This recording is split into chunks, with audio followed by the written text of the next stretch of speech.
No sé si en la época de grado han tenido dificultades con las hepatitis virales. Las pruebas de hepatitis B, sobre todo, que se desasuman entre todo el mundo.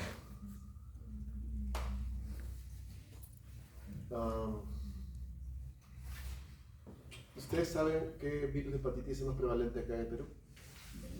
B, ¿no? Eso es por historia, hepatitis B en Perú es prevalente.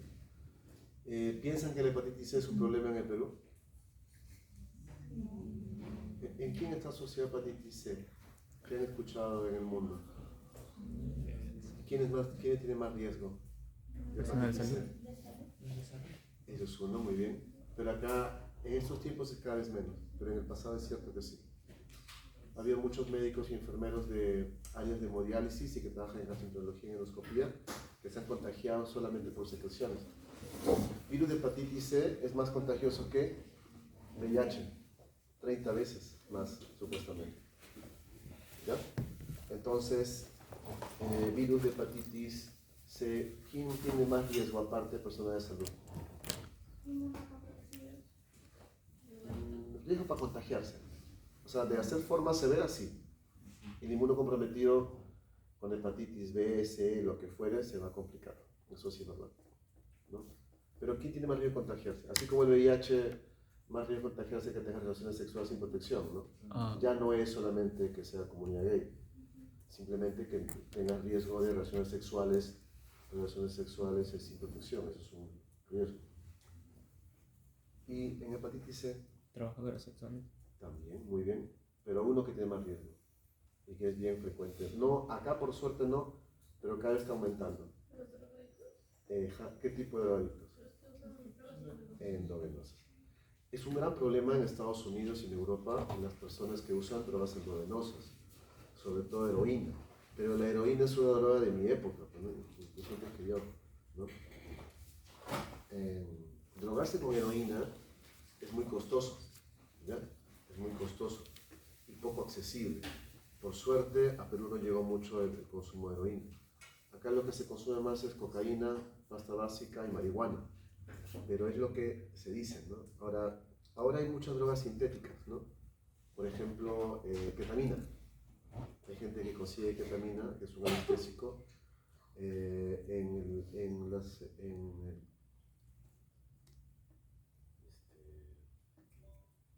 Emancipación, ¿conoces Emancipación? Yeah. Ahí son donde venden material médico, ¿sí? Pero también hay gente que vende productos de anestésicos.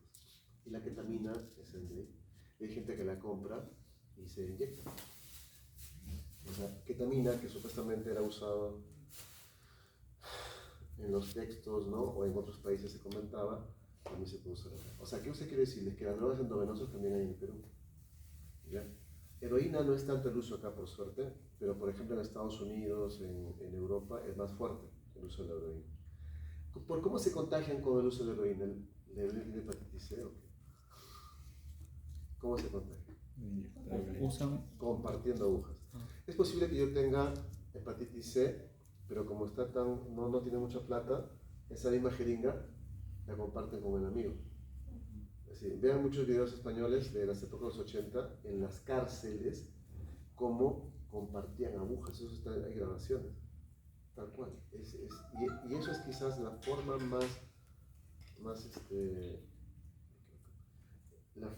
más frecuente de contagio de hepatitis C.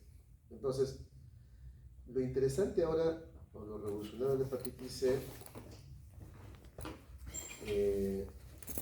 es que la hepatitis C ¿qué tiene de curioso o de interesante? ¿Qué saben ustedes? Tiene una ventaja ahora la hepatitis C. ¿Qué piensan? ¿Qué han escuchado? No la propia hepatitis C, mejor dicho, tenemos una ventaja contra la hepatitis C. ¿No? No hay vacunas para hepatitis C. ¿No? La OS. ¿Qué ventaja de hepatitis C? ¿Qué he escuchado?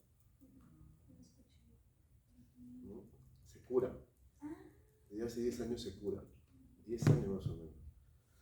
Las combinaciones de antivirales han logrado la cura de hepatitis C. Yo tengo pacientes en consulta, que los trato 2 semanas. Justo ahí tengo uno, que yo le pedí la cara de control a la semana 12. ¿No? Se cura. Cosa que no hemos logrado con hepatitis B, cosa que no hemos logrado, ¿no?, con otros virales como VIH. ¿No? Hepatitis C es un virus que se cura. Tratamiento 12 semanas o 16, según sea el caso. Y luego control a las 2 semanas. ¿Ya? Entonces, esa es una cosa bien curiosa. ¿El panfetípico es para todos los tipos? Sí, acá lo que usamos el que es panfetípico, que es el Epclusa, que es sofosbuvir con pelpatasvir. Sí, no es medio raro. O sea, los de VIH parecían difíciles, la hepatitis son más difíciles todavía. Y ahí van a ver los nombres, son más difíciles. Pero es interesante, por ejemplo, ¿y dónde se logró la cura? ¿En qué país? Estados Unidos. ¿Por qué? Porque ellos tienen un montón de hepatitis C por globos endovenosos. Bastante. Cuando yo estuve allá, vi hepatitis C y vi endocarditis en globos endovenosos. Sí, era terrible. O sea, jóvenes, así de su edad, en cuidados intensivos, con un montón de máquinas y todo. Es bien triste.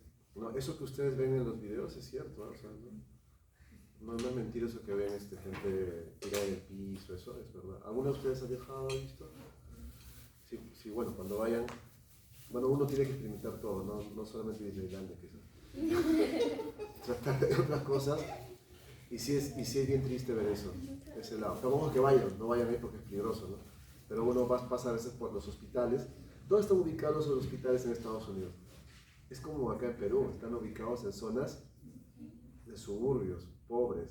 ¿Por qué? Porque ahí hay más casuística, así de frío es la cosa. El Hopkins, ¿dónde está ubicado? A ver, ¿quién sabe? Hopkins, ¿dónde está ubicado? En Baltimore. Baltimore es una zona de delincuencia. Y está el mejor hospital del mundo. El Hopkins, ¿no? Hay varios hospitales que están en zonas de balaceras, ¿no? Hay un hospital en un county de Chicago, es una zona de balacera, y es el mejor hospital en trauma urológico, ¿no? Porque hay algunos delincuentes que cuando se van a vengar de otro, tiran balazos hacia los testículos o genitales. Ese hospital, sus hermanos se ha vuelto unos traumas preparando vía urinaria, ¿no? Es el mejor hospital, bueno, y así, ¿no? Entonces, la idea es que lamentablemente el consumo de drogas ha logrado esto, pero la infección por hepatitis C, actualmente con toda la tecnología que tienen, todos los ensayos que han hecho, un montón de ensayos, han logrado esquemas de cura, ¿no? Es que esto no es imposible, ¿no? En VIH se intenta cura y se está trabajando en eso. Ahora es el foco, esa es la investigación. Ya no tanto tratamiento, un montón de actividades, ¿no?, que antes no había. Y son mucho más cómodos, más fácil de dar. Entonces ahora el enfoque de la investigación es cura. De eso no hemos hablado, pero ahí tengo una clase de cura también. Pero es, porque bueno, el tema es tan amplio, ¿no? Pero para que vean, las cosas van cambiando en el tiempo, ¿no? Tú logras control y luego aspiras a cura. Esa es la clásica de la infectología, ¿no? Tú primero quieres prevenir, no puedes, tienes que curar. Tratar de controlar, como sea tienes que tratar de controlar, sea tratando pacientes, sea con vacunas, lo que controlar. Y una vez que tú logras como ese apaciguar, ya aspiras a cura, ¿no? A cura, en este caso de VIH, hepatitis B.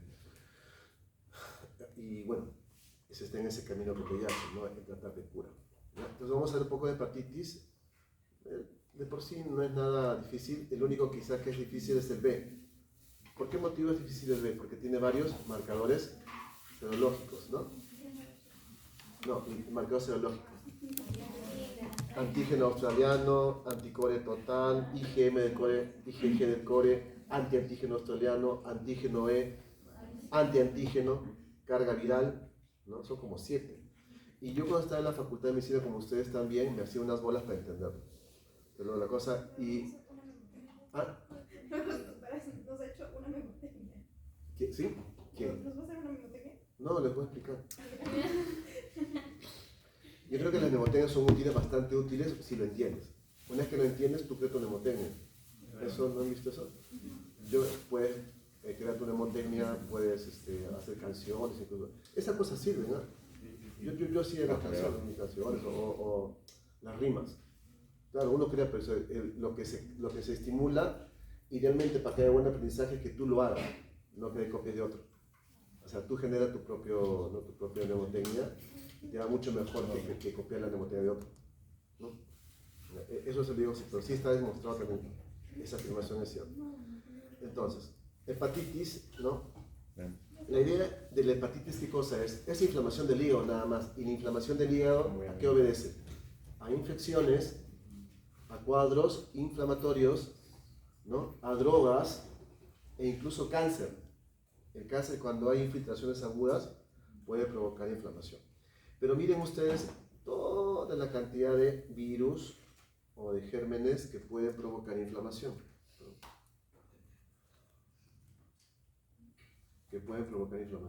Entonces, la inflamación del hígado no es exclusivo de los virus de hepatitis. ¿Qué cosa quiere decir? ¿Cómo se traduce la inflamación del hígado en la prueba de laboratorio? Transaminasas, ¿no? Aumento de transaminasas, aumento de las bilirrubinas. Es una forma muy burda de decir que el hígado se ha inflamado. Pero ese aumento de transaminasas no es exclusivo de hepatitis. Ahí está el error común de los estudiantes de medicina. Piensa que cuando las transaminasas están sobre 500, sobre 1000, es casi exclusivo solamente de estos agentes. Normalmente, los virus de hepatitis marcan más de 1000 de transaminasas, ¿ya? O sea, cuando uno tiene más de 1000, sospecha que podría ser hepatitis viral. Es una sospecha nomás. Porque, por ejemplo, fiebre amarilla, como les puse alguna vez, puede causar 30.000, ¿no? Dengue puede causar muy altos valores, ¿ya? Y así. Pero por norma es que si es más de 1000, yo sospecho en virus de hepatitis. Si es menos de 1000, sospecho en esto, ¿ya? Pero no exime que uno esté igual que el otro. Por ejemplo, ustedes tienen un paciente en shock séptico, se le dan transaminasas también. Cuando hay fallo de órgano, también se le dan transaminasas. Y las transaminasas pueden pasar más de 1000. La gran diferencia, supuestamente, ¿no? Porque cuando hable con gastro, les va a aclarar las cosas. Supuestamente, cuando es estrictamente hepático, se eleva más el TGP, ¿no? Y cuando es no hepático, el TGO, ¿no? TGO. Pero en el TGO, generalmente, ¿qué cosa es? Hipoxemia, ¿no? Como los shocks, o drogas, por ejemplo, medicamentos, predomina más esto que esto, ¿ya? Pero cuando es estrictamente infeccioso hepático, predomina más TGP. Cuando es, por ejemplo, estrictamente una neoplasia, infiltración hepática, TGP, ¿ya? Nuevamente, estos son tendencias. Nunca crean que todo en la medicina es absoluto. Lo que importa es que esté en el contexto clínico. Ustedes a todo tienen que ver. Si aprenden a dar contexto clínico, todo se aclara en tu vida. ¿Me entienden? ¿Y cómo es el contexto clínico? La historia y el examen físico. Si ustedes no le dan contexto clínico al asunto, van a cometer el error de plantear el diagnóstico y comenzar a ver el resultado del laboratorio o de imagen y seguían en eso. No, pero mira, tiene tal cosa, vale más lo otro, ¿no? Por ejemplo, ayer un asistente me llama y me dice: Jorge, ayúdame con una tomografía. Yo le digo: pero cuéntame la historia. Me dice: este chico de 18 años viene con dolor de cabeza de 2 días y ahora dice que tiene escalofríos, ¿no? Tiene fiebre, ¿no? Le duele más la cabeza y le encontré un poco de rigidez de nuca. Yo creo que tiene meningitis, pero la tomografía no me queda muy clara. Entonces, cuando veo la tomografía, veo que la corteza está brillante, sin contraste, ¿no? Y veo zonas donde hay unos puntitos que parecieran como sangrado, pero no están marcados. Y lo examino, sí que sí tiene. Le pregunto: ¿qué fue primero? Dolor de cabeza, pero muy intenso. Y después, ayer recién me sentí un poco caliente y tiene fiebre. ¿A qué vamos ese cuadro? A una hemorragia subaracnoidea. Al final lo pulsan y sí había sangre. No era meningitis. Pero los chicos pensaban que era meningitis. Pero el contexto clínico no va. ¿Te das cuenta? ¿Ya? Sí era hemorragia subaracnoidea. Y después se hospitalizó al chico todo. A eso voy, darle contexto clínico a todo. Si tú no le das contexto clínico, bueno, yo te puedo decir esta cosa de acá, pero yo te puedo dar un caso, que se les puse, 30.000 de transaminasas a predominio de TGO todavía, y era dengue. Hay una excepción ahí, ¿no? Pero todo tiene una tendencia, ¿no? O sea, y el contexto clínico te va a llevar. Si no le das contexto clínico, estás viendo solamente el laboratorio, no estás viendo al paciente. ¿Ya? Véanlo así. O sea, intenten siempre tener el contexto clínico. ¿Y cómo se el contexto clínico? Preguntando la historia del paciente, ¿no? Viendo su examen físico. Y ahí, entonces, lo que te dieron como referencia coge vida y forma con la historia y con el examen físico. Si no, es simplemente un frío examen de laboratorio o una imagen.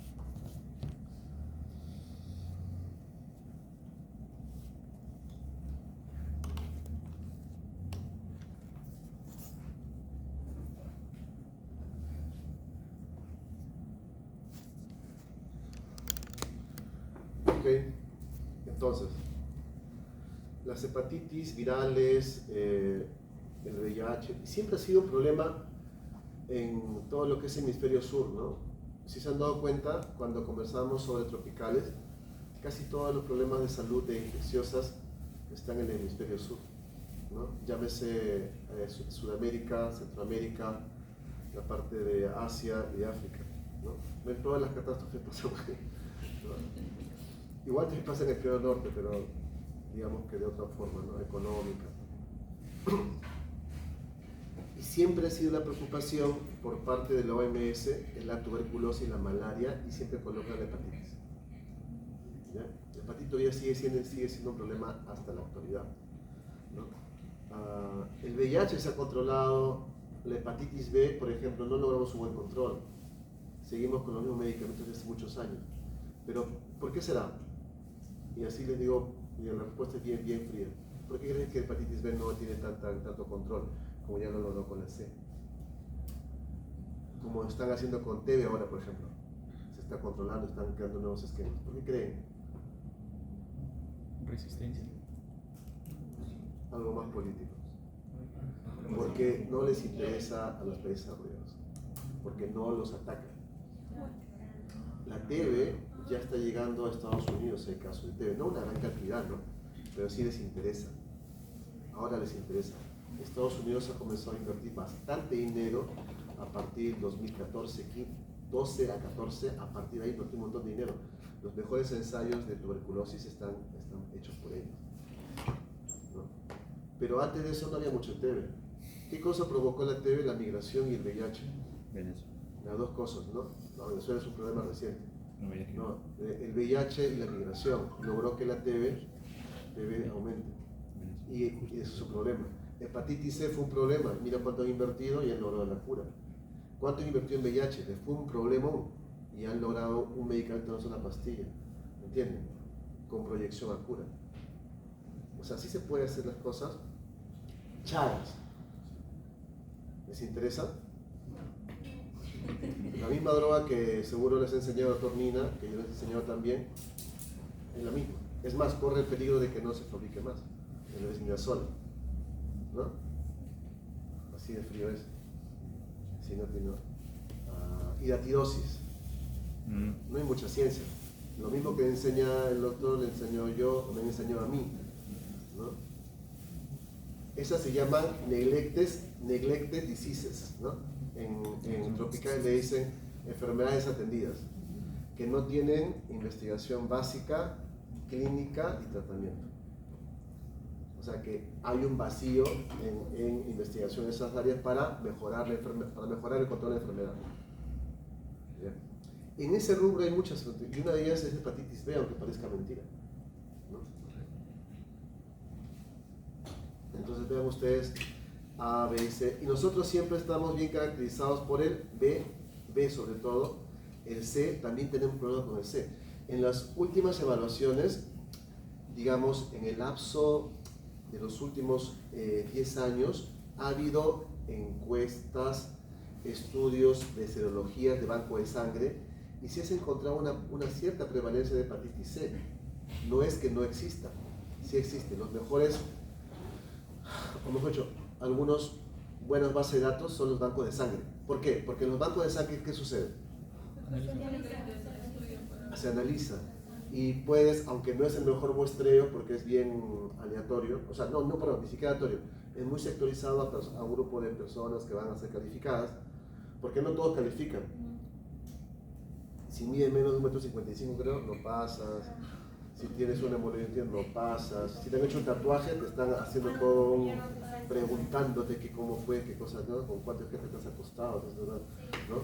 Todo. No, vaya un día a donar, a revalidar a ti. Yo doné yo pasé, pero un filtro así horrible, hasta llegar que sí, puede donar. Y en el camino te chotean, ¿ya? Entonces, el REVA es bien interesante, incluso tiene un ambiente contable, todo para que sea más fácil todo. Es bonito el lugar, ¿no? Pero, y luego te sacan tu sangre, ¿no? Entonces, esa información es importantísima porque a todos les hacen hepatitis C y puedes sacar la carga de enfermedad. En algunos estudios se llega a un 3%, es bastante ya, ¿no? Es bastante.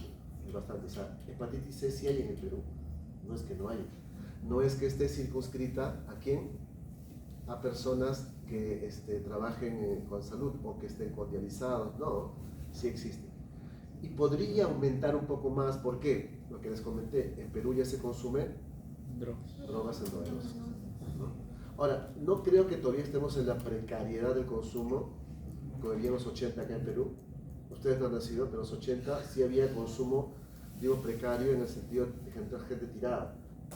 Acá esa cosa ha bajado, pero si hay más consumo de drogas, como por ejemplo el fentanilo y esas cosas, pudiera ser que lleguen a esa precariedad. Aquí hay precariedad, a que esté tirado, como antes veíamos en los barracones, no sé si son los barracones, ya, o en la huerta perdida detrás del hospital Mogrovejo, ahí en la huerta perdida, y cuando era más niño, o sea, bueno, pasaba por ahí, veías gente drogándose, tirada en el piso, ¿no? Así. Eso ya no hay, posiblemente no hay. Pero si se incrementa el consumo de las drogas sintéticas actuales, eso puede pasar. Y si puede pasar, un peligro es hepatitis C, ¿ya? Porque sí circula en el país, en menos cantidad que otros lugares, pero sí circula, ¿ya? Entonces, dentro de cosas muy elementales de la hepatitis C, ¿no? Hay que entender que tanto la hepatitis A como la hepatitis C son de transmisión feco-oral, ¿ya? Igual, en el Perú no se habla mucho sobre hepatitis E, pero sí existe. Lo más interesante, por reportes nada más, porque no hay grandes casuísticas, es reportes de caso o pequeños, ellos llaman, no es apropiado, pero los autores de esos artículos en Perú le llaman brotes de hepatitis C, y curiosamente da en barrios de condición alta de hepatitis C. De lo que se ha reportado siempre ha sido San Isidro, por esa zona. No sé, porque dice que es feco-oral. Pero la hepatitis A está en todas partes y lógicamente en zonas de nada menos salubridad. No menos salubridad. Van a encontrar brotes de hepatitis A en colegios a veces, ¿no? Como fiebre y hepatitis como tal, puede suceder. Agua y comida contaminada. La hepatitis B, ¿no? Es básicamente transmisión por sangre, transfusiones, vía sexual, ¿no? Agujas, ¿no? Y la hepatitis C también de igual forma que la hepatitis B. Hay un punto muy interesante, que tanto hepatitis B como hepatitis C, como le dije hace un momento, es mucho más contagioso que VIH. Por eso a veces, ¿ustedes creen que besando a una persona con VIH te contagias? No, si no, puede besar en la mejilla, en la boca y no va el contagio. Con hepatitis B probablemente sí pueda haber. Ya, así que es ridículo, posiblemente. ¿Por qué? Había varios estudios, hay un doctor bien conocido que trabaja en INS, el doctor Cabezas, todavía está vivo, ¿no? El doctor Cabezas ha sido residente, es de San Marcos, ha sido residente de Cayetano, ¿no? De los pocos raros que en ese momento que había el cisma, ¿han escuchado el cisma, no? La pelea entre Cayetano con San Marcos, ¿no? ¿No saben eso? Eso lo malo de hacer historia de medicina. Tienen que hacer historia de medicina. La medicina es bien bonita, a mí me encanta ese curso. Les cuento brevemente. El año 62, si más no recuerdo, 62. Hablemos con el. ¿Qué sucede? que se había generado una reunión en Argentina, ¿no? ¿Y qué sucedió en Argentina? Se le dio poder a los estudiantes. ¿Para qué? Para ser el famoso tercio estudiantil, o sea, ser parte del gobierno de la universidad. Entonces, a partir de ese momento, se le dio un poder a los estudiantes para que formen parte del gobierno de la universidad, pero un tercio, pero no todos, ¿no? Entonces había un tercio administrativo, un tercio profesor y un tercio estudiantil. El tercio estudiantil tenía poder de votación, de decisión, ¿no? Por muchos aspectos. Pero cuando se quiere aplicar acá el país, San Marcos lo quiere aplicar, en la escuela de medicina había un grupo de médicos notables, o sea, ¿no? Médicos. Es que antes la medicina no es como ahora. Ahora todos pueden tener acceso. Yo vengo de un barrio pobre, ¿no? Yo nací en Socomigancho, ¿no? Pero antes que yo, y era como esa en la época de los 70, ¿sí? Era de gente de dinero. En San Marcos estaban, bueno, los apellidos de doctores de San Marcos son Zimmerman, no sé qué son, los Ludmers, ¿no? Gente de mucho dinero, porque era la única facultad acá, y una buena facultad. Pero, ¿qué sucede en el tiempo? Lógicamente se va democratizando, ¿no? Actualmente, uno puede acceder a una universidad pública, como yo accedí, ¿no? Postulando, o una universidad privada, si tienes un poco de economía, puedes acceder. Antes no. Por becas de deporte. Por becas de deporte. Sí, pero eran pocos también. Los deportes son pocos, yo viví porque eran pocos. Entonces, ¿qué sucede? Que el grupo San Marcos estaba lleno de médicos muy notables, gente que había seguido a las mejores universidades del mundo. En San Marcos se tenían dos grupos, los médicos, primero estos famosos, notables, con mucho dinero que traían de investigación de afuera a San Marcos, y los médicos, ¿no? de plana normal, ¿no? Como aquí nosotros. Cuando viene a instalarse supuestamente el tercio estudiantil, ellos no estaban a favor. No estaban a favor de que los alumnos tengan tanto poder, que eso iba a poder desorganizar, ¿no? La universidad. De alguna forma tuvieron razón, porque después de eso vino el poder hacia el terrorismo. Claro. Yo no digo que esté mal, pero cómo se tergiversan las cosas, ¿no? Pero no es exacto. No es por la ley, es por la tendencia mundial. En esa época todo el mundo quería ser revolucionario, todo eso, ¿no? Hasta Vargas Llosa. Vargas Llosa en su juventud se declaró comunista. Bueno, más a favor de la revolución cubana, tal cual, incluso viajó a Cuba, ¿no? Después ya pues, hizo más derechista que cualquiera, ¿no? No le gusta. Nosotros mismos también cuando éramos pequeños éramos más de izquierda. Yo soy de izquierda, eso sí. Sí, yo soy de izquierda. Pero de hecho es diferente de ser socialdemócrata o de izquierda demócrata que ser republicano. Pero todos hemos tenido una etapa así. Si en la universidad uno nunca ha sido así, es bien difícil, ¿no? Porque esa es la parte de la universidad, ¿no? Por ejemplo, mi hija es más de derechas, ¿no? Estando en la católica, ella es más de derechas, ¿no? Eso es así, cada uno tiene su estilo. Entonces, estos doctores no están a favor y se separan y crean Cayetano. Cayetano nace. Ustedes que son estudiantes de medicina tienen que conocer esto de su país, ¿no? O sea, vamos a leer. Nace Cayetano. Ahora entiendo. Nace Cayetano y el famoso cisma. Dicho sea de paso, cuando tú hablas con la gente de Cayetano, eso le llega. Pero en cambio, cuando dejan en San Marcos es como una herida. ¿Por qué? Porque se fueron los mejores docentes, se vació la cátedra, muchas cátedras, y San Marcos demoró, dicen que 10, no sé cuántos años para restablecer todas sus cátedras. Es organizar todo una vez. Por ejemplo, ¿no? Ustedes tienen que agradecer mucho, de hecho, al primer decano que es el doctor Valareso, pero probablemente que tiene que agradecer más es al doctor Albornoz, también, desde mi punto de vista. Y eso, la historia ustedes después van a conocer. La perspectiva que dio Albornoz fue más real. No todos ustedes han visto Estados Unidos, ¿no? Valareso creo que, ¿no? Hablaba mucho de eso. Sí, pero también pues él consiguió un convenio con la universidad en donde era, a diferencia de ahora, era probable ir a estudiar un ciclo a los mejores alumnos y alumnos que tenían Probable, pero no es tan sencillo. No, Para claro. que tú estudies allá es bien difícil. Tienes que ver la realidad. No es obvio. Un consejo. Yo siempre lo llevo en mi vida, pero desde hace poco, ¿no? Porque lo entendí así. Todo lo que ustedes hagan tiene un proceso: ilusión, realidad y objetividad. Ilusión: quisiera estar en Hopkins, todo eso. Ay, ¿no? Ahorita ustedes. Realidad: ¿qué factores existen? No tengo plata, sí tengo, no tengo contactos, no tengo cartas, no tengo bajas notas. Ya. Tengo fe. Ilusión y contexto alrededor.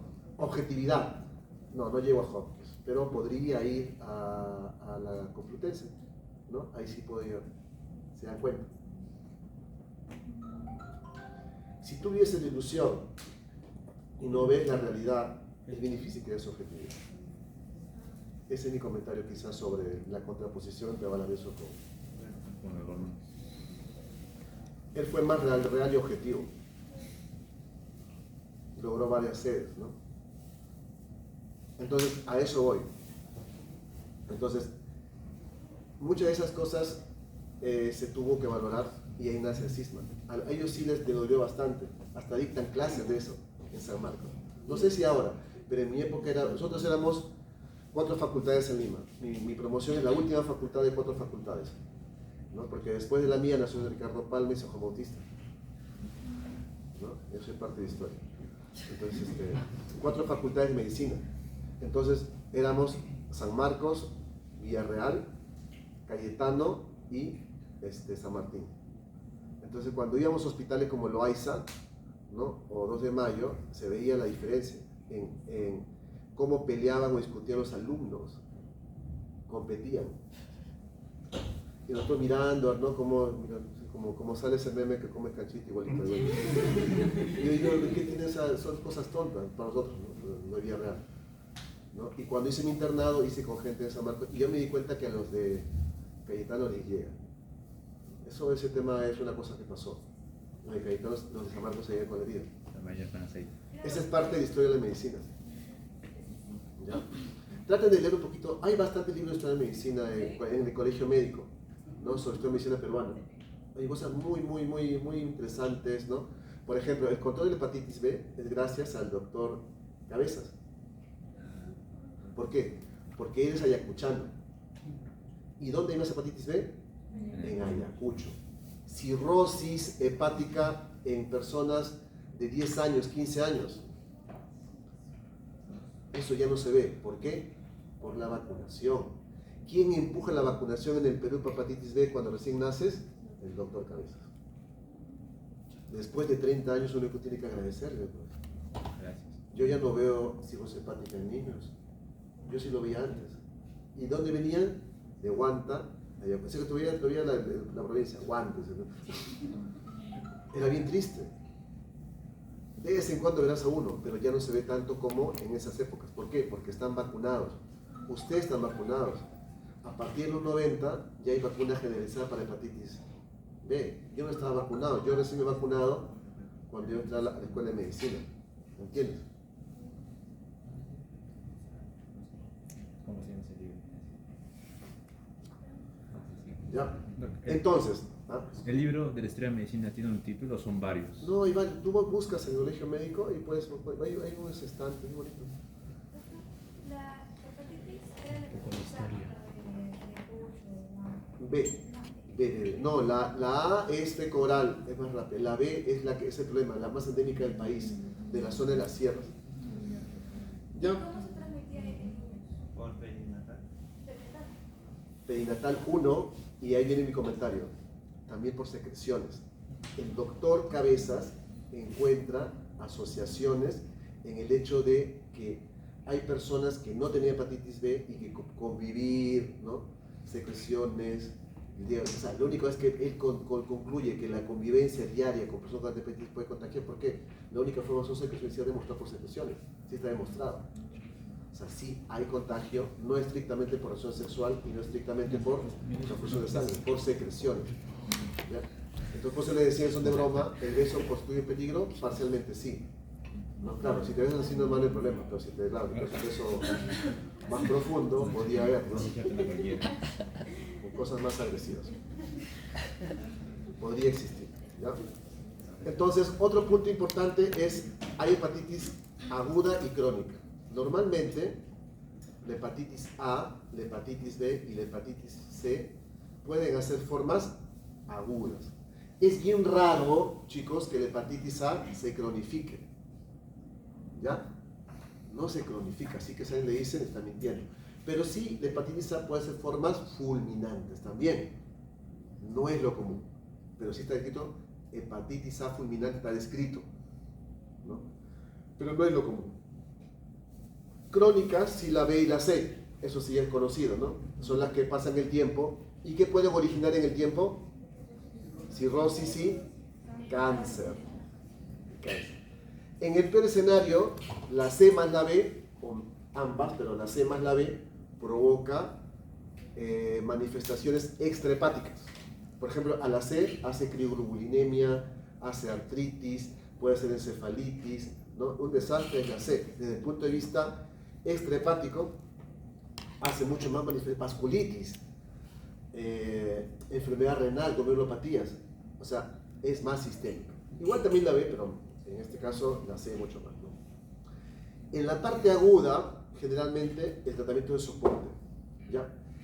Ahí viene un punto muy importante, que supuestamente uno se pone a pensar, ¿no? Normalmente en hepatitis B, por ejemplo, que es el mejor modelo, si tú te infectas ahorita, ¿no? Dice, doctor, me han transfundido sangre y estoy con fiebre, ¿no? Y tengo transaminasa, me duele la parte derecha. Hepatitis probablemente positivo. Listo, tienes hepatitis aguda. Entonces, ¿qué cosa le dices tú? Vamos a esperar 6 meses, ¿no? No te voy a tratar. 6 meses a ver si tu cuerpo controla. No hay un estándar para el tratamiento, supuestamente, una vez que estás infectado. Que estés expuesto es diferente, ¿no? Por ejemplo, no dice, doctor, pum, me hinqué, tiene hepatitis B, te coloco vacuna y inmunoglobulina, ¿ya?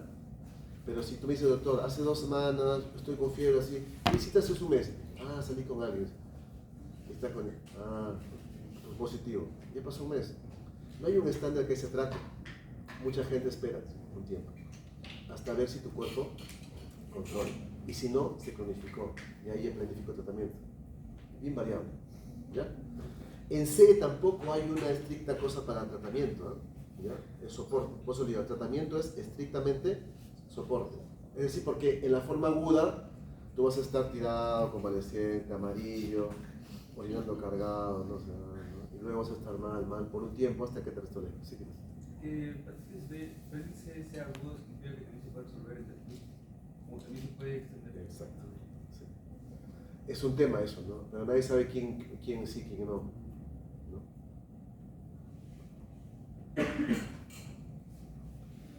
Esta es la más común, la feco oral, ¿no? Lo que se ve mucho en los colegios, en los niños. Sí, de vez en cuando aparecen niños. Puede verse también en algunos casos de familias, ¿no? El gran problema es que actualmente incluso podemos, hay vacunas, pero no lo usamos acá en el país, ¿no? No causa forma crónica, que eso tienen que entenderlo bien, ¿no?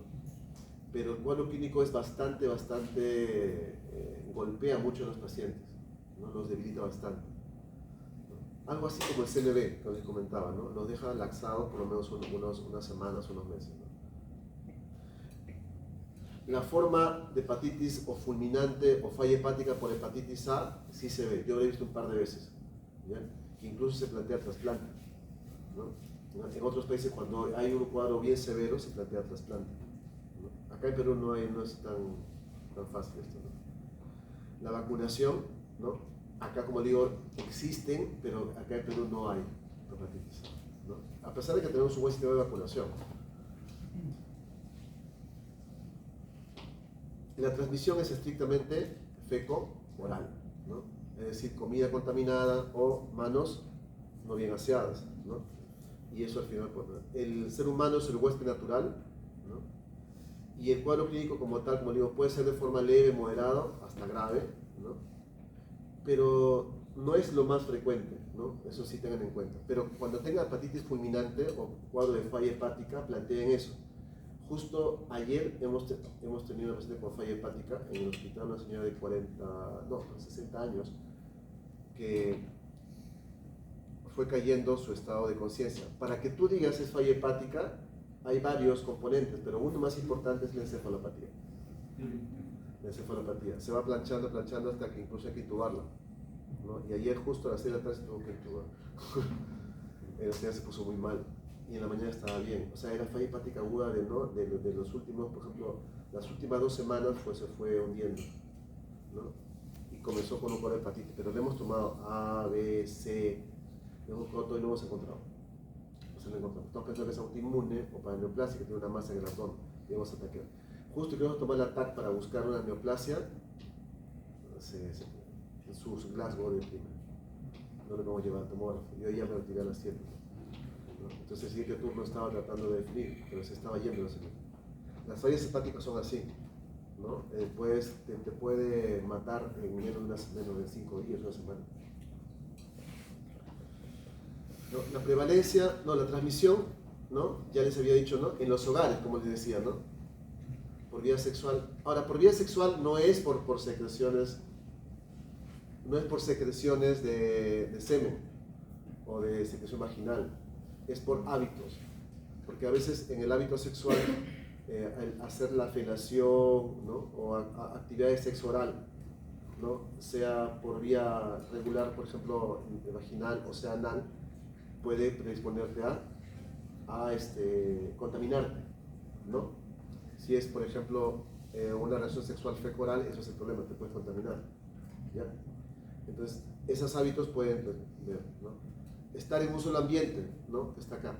Es bien interesante algunas enfermedades que ven en los personales militares, como viven juntitos, ¿no? Ahí el intercambio de cosas, ¿no? De toallas, ¿no? Puede contribuir al contagio, ¿no? Alimentos contaminados, transfusión de sangre y drogas ilícitas. Perú siempre está a la vanguardia y como se han dado cuenta, el mundo es injusto, pero todo es hemisferio sur. ¿Por qué? Por la salubridad. ¿Se acuerdan que cuando les hice la clase de tropicales, hubo uno sobre factores sociales? Y de la salubridad. En esta zona de acá, área de trópico y trópico de Cáncer y Capricornio, lamentablemente está conglomerado casi el 50% por el mundo, ¿no? Y el hacinamiento es mayor ahí, ¿no? Entonces, todos los factores que van en contra para poder diseminar infecciones están acá, ¿no? Y uno de ellos es la falta de salubridad, o sea, agua y desagüe. Eso es tan importante, ¿no? Como por ejemplo en la India, ¿no? ¿Han visto? Es terrible, ¿no? Hay bastante, por ejemplo, mi profesor se fue a la India solamente a hacer diarreas. O sea, Carlos se fue a hacer diarreas a la India por 1 año. Solo diarreas, porque había el mejor instituto de diarreas que estaba en la India. En el lugar donde había más diarreas. Cólera y tifoidea. O sea, los mejores estudios de cólera y tifoidea, ¿dónde están? Bueno, o fueron generados ahí, ¿no? Es igual, los mejores estudios de TV siempre Perú participan. Siempre. Y el mejor centro de investigación de TV es de Impacta, es una ONG del Hospital de Coyique, que tiene un site de investigación internacional, y Socios en Salud. Son los 3 centros más importantes de estudios de investigación de TV. No es que ellos produzcan, sino que los investigadores internacionales llegan y colocan el ensayo ahí, y estas personas tienen toda la capacidad de poder armar el estudio, ¿no? O sea, la gestión es importante, ¿no? Si no sabes hacer gestión, por más que te den la oportunidad, es importante que haga un poquito de administración. Entonces, curso de hepatitis A. Esto no es nada complejo. Se va a elevar las transaminasas, ¿no? Después de la exposición, y luego va a ir disminuyendo, que esta es la fase de convalecencia. Lo más común es que tengas una elevación primero de la viremia y después tú pudieras tener elevación de la IgM. ¿Ya? Entonces, aquí es muy simple. El diagnóstico va a salir por la inmunoglobulina M, acompañado del cuadro clínico. Pero el tiempo que puede durar la inmunoglobulina M siempre es dosable, es de hasta 6 meses en promedio. Entonces puedes tener una inmunoglobulina M positivo 6 meses, lo cual no quiere decir que tengas hepatitis A en ese momento. Si no hay clínica, no corresponde. Por eso, chicos, pero ojalá que se les quede a toda la vida, ¿no? Porque ya estoy harto de que me digan, tiene hepatitis C, tiene CMV. Las inmunoglobulinas no son para diagnóstico. Las inmunoglobulinas te dicen, el paciente se ha expuesto, por ese paciente pasó tal infección. Si coincide la inmunoglobulina con el cuadro clínico, ahí puede ser diagnóstico. Podría ser también, ¿no? ¿Entienden? Pero si el cuadro es pintadito, eso es, pues. Si el cuadro es sugerente, ¿qué deberías hacer? Un dosaje a las 2 semanas, 4 semanas. Es posible que tú lo pesques acá, mira, acá. Dice, está elevado, está positivo. Pero no, el cuadro clínico parece. Entonces le voy a tomar en 2 semanas. Se elevó más. Ah, no, sí es. ¿Entiendes? Sí es. Ese es el truco. Que no es un truco, está en los libros. Se llama diagnóstico por muestra pareada. Si quieres diagnóstico serológico, deberías hacer diagnóstico por muestra pareada. No con una sola prueba. ¿Ya? Van a haber muchos textos de infecto que dicen, los anticuerpos no son diagnósticos, pero si hay clínica, sí, pues. ¿Me entienden? ¿No? Por ejemplo, yo he tenido casos de dengue y que a la vez sale leptospira, porque le pedí todo. ¿A cuál le hago caso? Al que tenga el cuadro clínico sugerente. El otro pude pasar porque, en fin, ¿entienden? Se contagió hace un mes, 2 meses, y actualmente el problema es el dengue. Aquel que te dé el cuadro clínico, ese te va a guiar, ¿no? Y si hay dudas, en 2 semanas, pero muestra pareada, ¿qué tipo? Cuantitativa, para que te dé los títulos, los valores, ¿ya? Por ejemplo, a veces pasa el VIH, viene y dice, doctor, va a ser la prueba positiva, ¿cuánto tienes? 2, el valor normal sobre 1, no, el valor positivo sobre 1, digo, es poquito, no creo que tengas. Dice, no, y has tenido sexo, nada, entonces es un insanto, entonces no, es posiblemente que sea un falso positivo. Te tomaría de acá un mes y sea negativo. Ya está, no tienes nada, ha sido un falso positivo. Pero si me dice, doctor, estoy positivo, ya, ¿cuánto tienes? Tengo 1000 de difusiones. O a 1000 le digo, sí, ya estoy. ¿Y tu actividad sexual? Bueno, sí, me escapo de vez en cuando, doctor. Ya, puede ser, le digo, tomas tu Western Blot de frente, ¿no? Y sale positivo. Me dejo entender, títulos altos, cuadro clínico, riesgo, contextualizas. ¿No? Si no vas a decirle a una señora toda estresada que está embarazada que está positivo con títulos bajos y es un falso positivo por embarazo o falso positivo por lupus, ¿no? Se estresan, le tienes que darle contexto. Siempre cuando yo tengo un resultado del laboratorio que tengo dudas, le digo, señora, tenga en cuenta, usted tiene un resultado, no es el diagnóstico, es siempre mi discurso. Vamos a verificar si es positivo o negativo. Con lo que usted me ha contado, probablemente sea negativo, ¿no? Porque usted no tiene riesgo. ¿Okay? Entonces, la hepatitis A no tiene nada de otro mundo, como cuadro clínico, ¿no? Aparecen náuseas, vómitos, lo clásico, una hepatitis, anorexia, fiebre, malestar, ¿no? Dolor abdominal. Una cosa bien interesante de la hepatitis, chicos, lo que tienen que ver, que es muy antiguo, pero que a veces ya no le prestan atención, es que los pacientes en hepatitis viral siempre te dicen, me duele el lado derecho. Que te diga eso ya te guía. Ahora el señor te dice, no hay problema, pero dice, me duele el lado derecho. Es bien clásico. Entonces tú agarras, le palpas y puedes en algunos casos encontrar el borde del hígado hinchado, ¿no? O haces esto, que me gusta hacer mucho así, como PPL, pero acá, en la costilla. Duele, y les duele. ¿Por qué? Porque el hígado está inflamado y estira la cápsula de Gleason. Claro, tú, dice, ¿no? Y duele, y no es vesícula, sino es el hígado inflamado, ¿ya? Entonces mucha gente dice, sí me duele, siento pesadez en este lado, ¿no? Y encima está amarillo, de hepatitis, solamente con sintomatología, y luego ya toma sus pruebas, sus transaminases, ¿ya?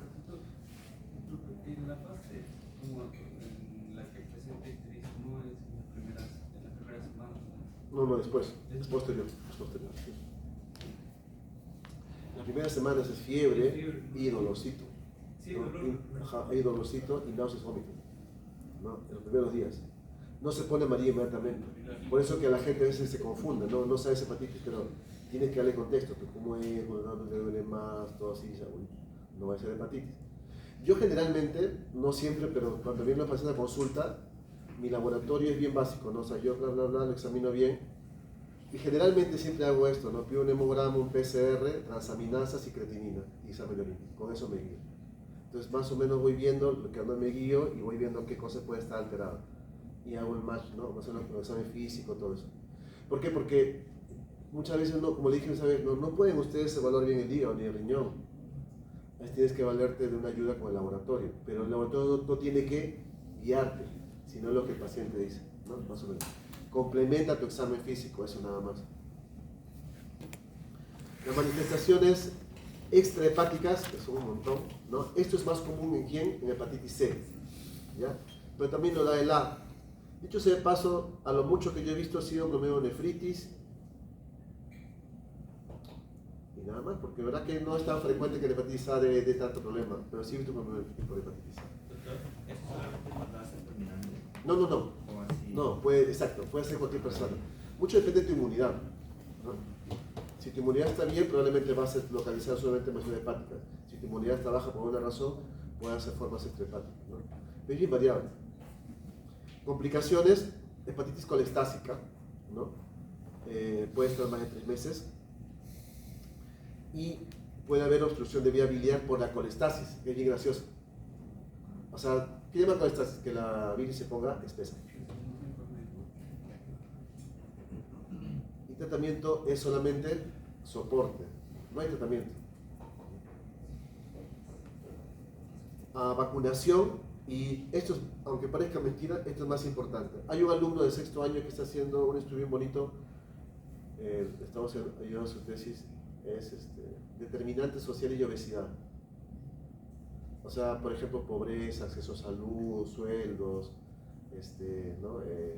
Nivel adquisitivo, todas esas cosas, lo va a medir y va a poner obesidad. Pero para que vean, las determinantes sociales es uno de estos. Salubridad, ¿no? O sea, no es posible que en zonas de Perú, o en Lima, pero haya zonas que no hay agua. Ah, sí.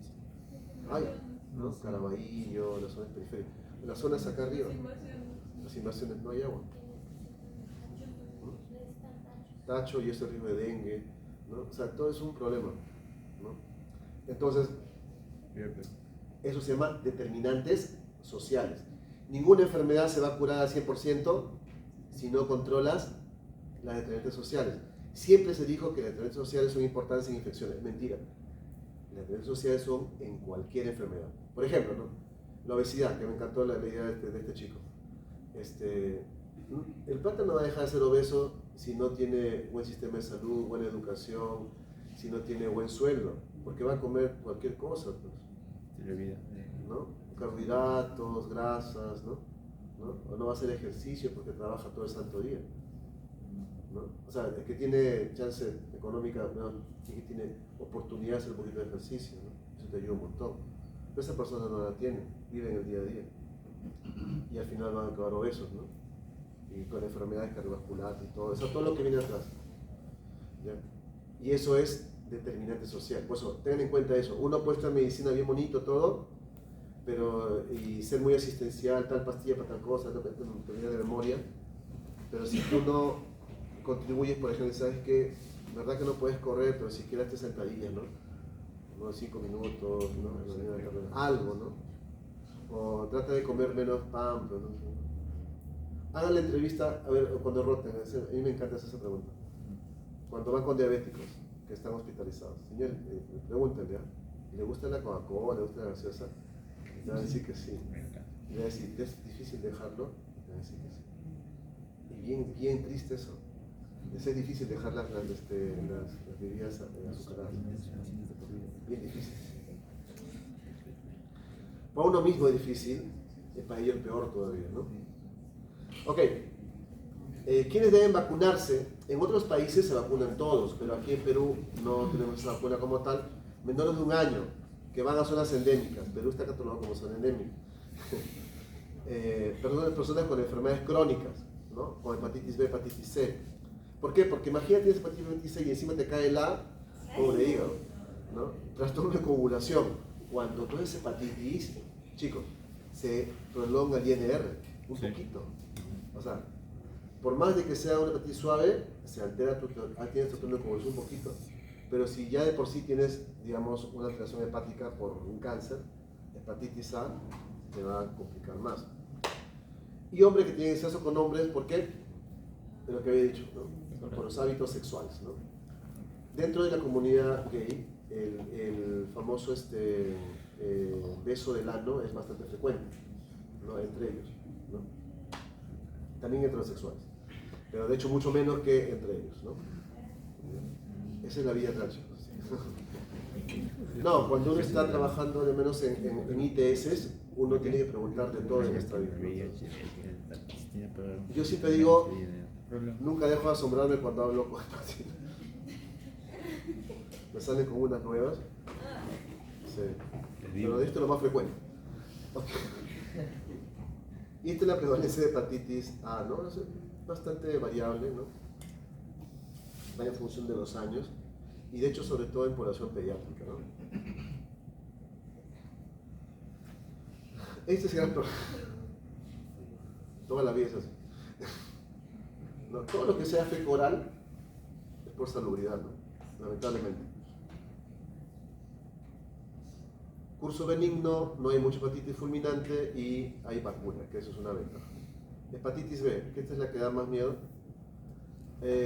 Nosotros todavía estamos con gran problema de hepatitis B, ¿no? El Perú tiene gran problema de hepatitis B. Si bien es cierto, ustedes saben que el Perú tiene un programa de hepatitis B, así como VIH, pero no es tan eficaz. VIH tiene más inversión, más dinero, ¿no? A veces no hay el medicamento, ¿no? Y el medicamento de hepatitis B es igual que VIH, es de por vida. Pocos casos dicen que se cura, la verdad que no he visto hasta ninguno, ¿no? Hepatitis B tiene ese gran problema, ¿no? ¿Ah? El ACE se autolimita. Se autolimita y ya está. Pasa y ya fue. Salvo que te da el fulminante, pasa contigo. Actualmente, como les dije, hay opciones de tratamiento, pero no cura. Y ahí tenemos un medicamento que compartimos con VIH, el tenofovir, la lamivudina. Sí, tenofovir se usa para hepatitis B, la lamivudina también la emtricitabina se usa para hepatitis B. Son tres compartimos. Y el único que no compartimos es el entecavir. Entecavir si no se da en VIH, se da exclusivamente para hepatitis A, entecavir. Entecavir, vamos a checar. Entonces sí existe tratamiento, pero lamentablemente como VIH no hay cura, ¿no? Es un DNA, es un espandavirus, ¿no? Es reservorio del humano, hay 350 millones de infectados, ¿no? Es carcinogénico, ¿no? Y tiene tratamiento y tiene vacuna. Con la vacuna se ha hecho grandes cosas en el país, como les dije, ¿no? Ya que vacunamos desde chiquitos, ¿no? Eso es una gran ventaja. Y recuerden ustedes, la vacuna de hepatitis B tiene protección con un solo esquema. Un solo esquema te protege por vida. Claro, si tu inmunidad está bien. Si tu inmunidad reacciona bien, el nivel de tu cuerpo generado es suficiente con hepatitis B. O sea, esa es la ventaja de hepatitis B. Antes, en mi época, se decía que cada 10 años tienes que hacerte un refuerzo. Es un concepto antiguo. Actualmente se sabe que es de por vida. Esta es la composición, división. Estas las partículas del hepatitis, ¿no? Virio. El famoso antígeno australiano, el core, y el antígeno E que está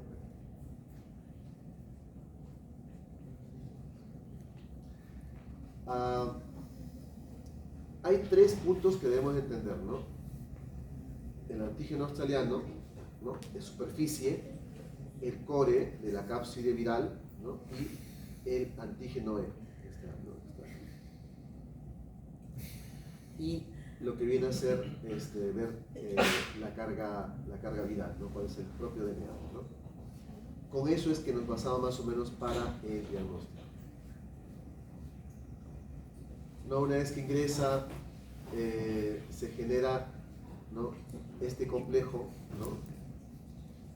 Este complejo, y esto es lo que hace que se genere toda la estructura de la hepatitis y luego se va a eliminar con virus. Muy parecido al VIH, si se han dado cuenta. ¿Ya? Es la ruta. Saben que al final los virus tienen que tener o utilizan todo la maquinaria de la célula, si no, no pasa nada. Y este es un virus estrictamente hepatotrófico. ¿Ya? Dentro de lo que viene a ser infección por de hepatitis B, la cosa es la transmisión, ¿no? De madre a niño, relaciones sexuales, transfusiones de sangre, procedimientos quirúrgicos, tatuajes, por ejemplo, también, ¿no? Los tatuajes.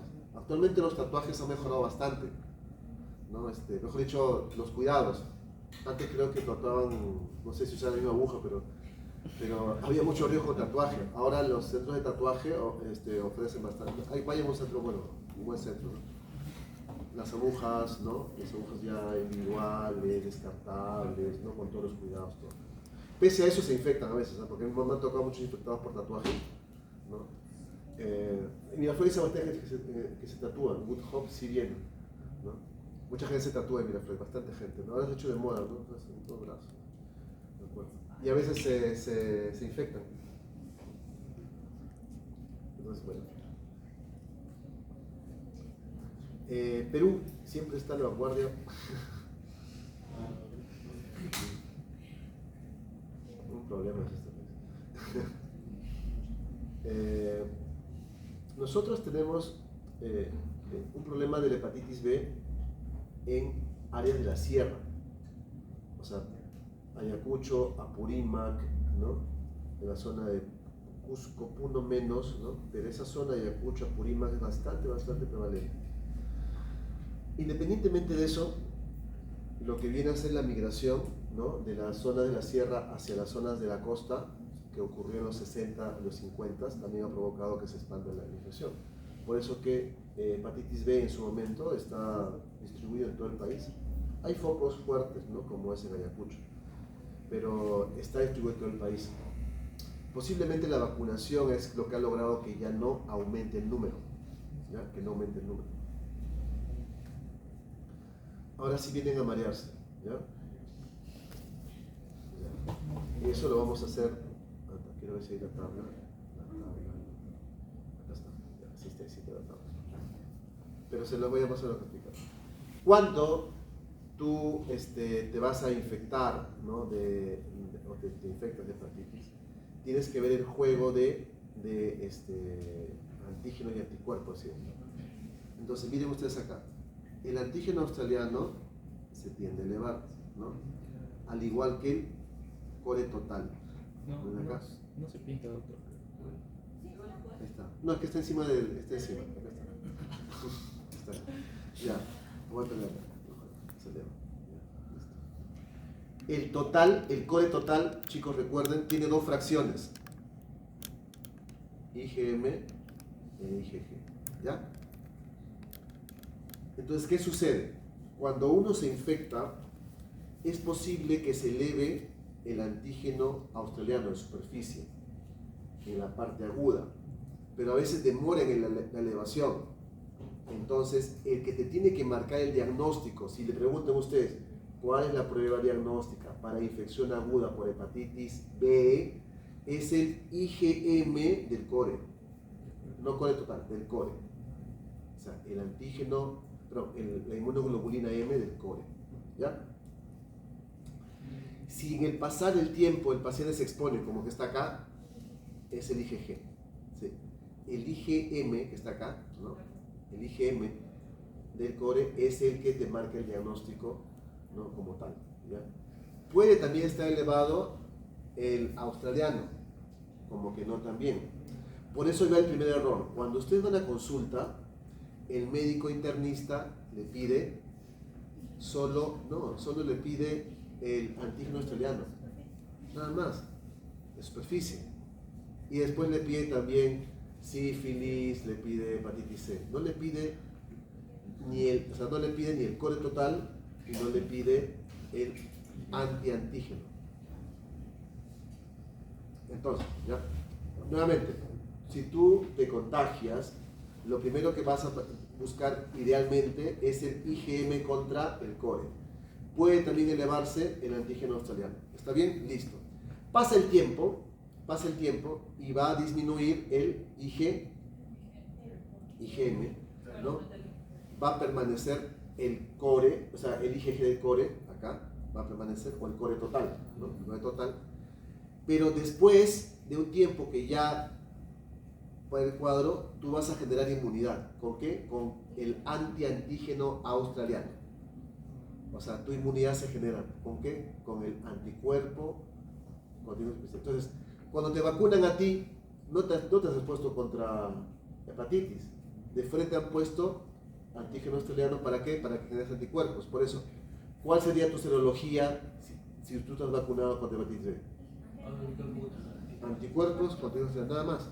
Todo negativo y tienes positivo eso. Todos ustedes, si han sido vacunados de joven, todos ustedes deberían tener anticuerpos contra antígeno australiano, nada más. O sea, como ustedes son pasados los 90, deberían tener ese anticuerpo, ¿no? Me imagino yo. A menos que su papá no lo haya vacunado.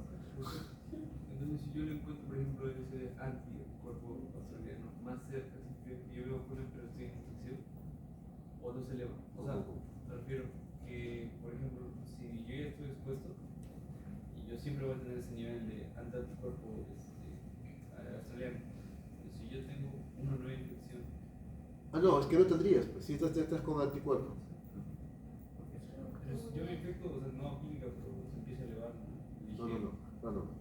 Por ejemplo, no. Digamos que tú estás vacunado, tienes esto acá, niveles altos, no te vas a contagiar. No, vuelvo a infectar. Después de la vacuna. No, o sea, la vacuna supone que me ayudaría con la respuesta inmune. Posiblemente, pero no. En caso de hepatitis B, supuestamente esto protege. Protege totalmente. Es lo que se postula, ¿no? Claro, yo digo que no pase lo otro, ¿no? Pero no, eso es lo que se postula. No debería, supuestamente, tiene menos riesgo, ¿no? Es posible. Que eso está buena pregunta. Mira, eso pasa, por ejemplo, ¿no? Digamos, yo voy a vacunar al doctor, ¿no? El doctor tiene, no sé, pues, usa corticoides por una enfermedad autoinmune. Su respuesta a la vacuna va a ser pobre. Por ejemplo, si yo vacuno contra alguna vacuna X a VIH con CD4-200, es posible que no responda. Por eso que muchas veces preferimos no vacunar a gente menor de 200, sobre todo con vacuna viva. ¿Ya? Eso varía. ¿Ya? Pero está bien, o sea, si su inmunidad llegara a bajar por cáncer, por quimio, por lo que fuere, sí puede haber chance de que puedas infectarte al exponerte. Lo que pasa es que en algunas preguntas he visto que existe el anticuerpo australiano elevado y me dicen, ¿cómo está el estadio del paciente? Y sale anticuerpo anti-australiano, aquí también australiano más elevado. Entonces dice, el paciente está infectado y vacunado, o el paciente está... Así salían algunas preguntas. No, eso Igual en el TRC que tuvimos, así es. Para ver si estaba inmunizado. Inmunizado Si y... quedabas inmunizado, protegía. Vamos, ahí tengo la tabla, porque no se enreda. Y en el caso del crónico es diferente, es muy sencillo, no genera anticuerpo contra el australiano. El crónico no genera, ¿no? Y lo que predomina es el antígeno E, que es el de replicación. El antígeno E es el que indica replicación. Entonces, ese está perenne más tiempo. ¿Ya? Actualmente casi todas estas cosas, estas jugadas de acá, se resumen en que le hago carga viral. Pero tienen que entenderlo así porque normalmente la carga también es cara. ¿Ya? Pero el antígeno E lo que te marca es cuánto replica, ¿no? ¿Qué tiempo está replicando, ¿no? Entonces, si se dan cuenta acá, si es crónico, replica mucho tiempo. ¿Ya? Y no se genera anticuerpo contra antígeno australiano. ¿Ya? Más o menos tengan la idea ahí, vamos a verlo después avanzando. La mayoría de los pacientes que se infectan y se van a formas crónicas, se van a cirrosis y un porcentaje menor se va a carcinoma, hacen cáncer, ¿no? Y la cirrosis hacen falla hepática, en el porcentaje del 24%, ¿no? Es bastante penoso esto. Actualmente, independientemente de dónde esté el paciente, se debe tratar. Antes, cuando estaban en cirrosis, la guía no recomienda tratamiento, ahora sí lo recomienda. Entonces, en la fase crónica hay dos, por así decirlo, dos fases, ¿no? La fase con antígeno E, que es la fase replicante, ¿no? Y la fase con antiantígeno E, que es la fase en la cual baja la carga viral y es menos replicante, ¿no?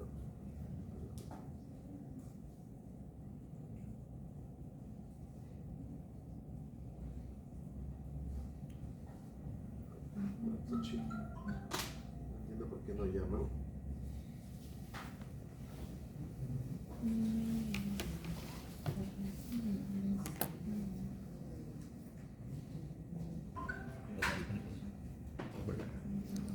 Entonces, en esta fase de acá, en la fase de anti-antígeno E, donde supuestamente anticuerpos de contrarreplicación, hay un cierto control, ¿no? Y hay una cierta disminución de la carga viral, ¿no?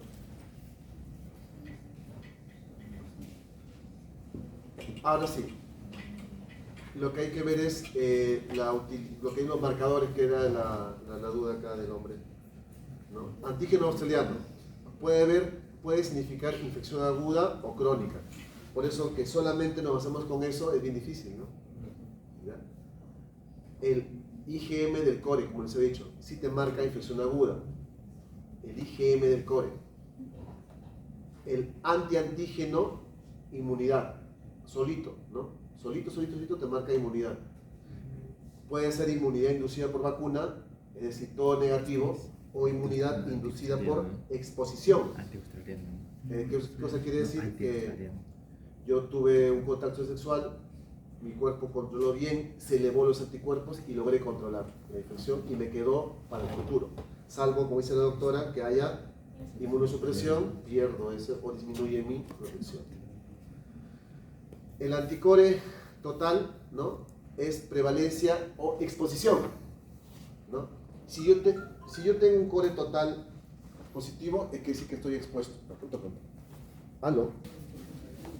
Al final, hacemos todo esto, ¿no? Pero si uno quisiera, digamos, tener el diagnóstico así certero, haría cargar a todo el mundo, ¿no? Pero es impráctico, ¿ya? Es impráctico. Normalmente siempre las pruebas de tratamiento, las pruebas de infecciones, generamos como una especie de un step by step, ¿no? Entre pruebas serológicas y posteriores pruebas virales, ¿no? Esta es la tablita, ¿no? Que me está reclamando el doctor. Ya. Ahí está más o menos resumido. Entonces, si una persona no tiene nada, es susceptible. ¿Qué cosa haces con un susceptible? Tienes que recomendarle, señor, usted está en peligro, está en Perú, ¿no? Acá es endémico y usted tiene muchos riesgos, ¿no? Por tal, todo el riesgo sugerido. Es preferible que se vacune, ¿no? Entonces, a toda persona susceptible usted tiene que recomendarle vacunación.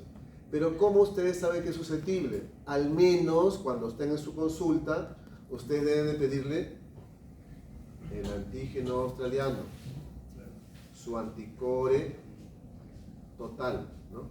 Y su antiantígeno australiano. No, anti. Esas tres cosas nomás. Con esas tres cosas puedes hacer el juego. No es obligación que le hagas esto, sí, solo si sospechas que tenga agudeza. Ahí sí la hago, ¿no? Oye, parece agudo y algunas cosas me salen raras, ¿no? Le pido, pum, positivo, listo, se acabó. Este es agudo. ¿Ya? Inmunidad pasada. ¿Qué pasa? ¿No? O sea, infección pasada con inmunidad. O sea, antiantígeno australiano y anticuerpo total. Es decir, se expuso. se infectó, pero generó inmunidad, ¿no?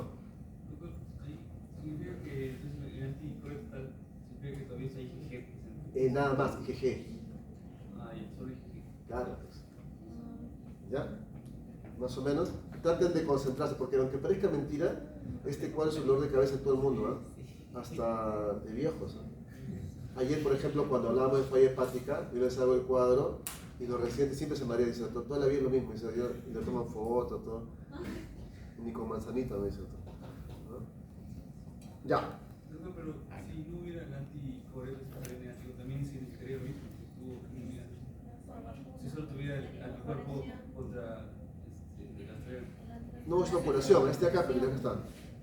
Estaría por vacuna, ¿no? Por vacuna, ya. ¿no? Ah, claro. Por vacuna. Anti-australiano. O sea, pues yo digo, todos ustedes idealmente deberían estar acá. Ajá. Idealmente, digo yo. Ya, ya. Infección aguda o exacerbación de infección crónica. Fácil, ¿no? Claro, que tengas el australiano positivo, que tengas el core total y que se reactivó, ¿entiendes? Eso probablemente es lo que te estaban diciendo. Ahora sí, pues es diferente. Pero ahí todavía no han generado los anticuerpos anti-australianos. No, pues es que es una persona que se exacerba el cuadro crónico, ¿no? Ah, ya. O que también tiene una infección aguda. Esa es la budismo. También podría estar el Claro, ahí puede estar. Si fuera aguda, pero si fuera crónica y que se exacerba como no quedaba en el tiempo. Sí, Ah, claro, que en crónica no se forma el anticuerpo. No hay anticuerpo ante la superficie. Pues, no. Ya van entendiendo. Y la forma crónica es esta, pues.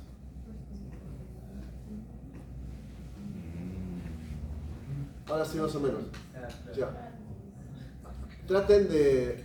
¿Cuál es la otra forma de aprender aparte de mnemotecnia, como dijo su compañera? Es repetir. Sí. Repetir, pero en tu hojita.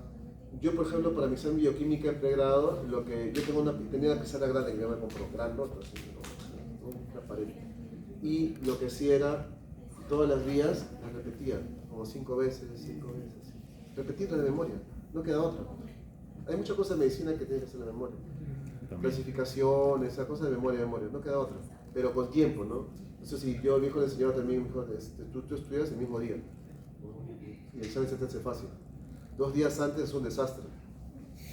Y se lo digo así también con experiencia, alguna vez pasó, sobre todo en biología, ¿no? Ahí sí casi me jalo.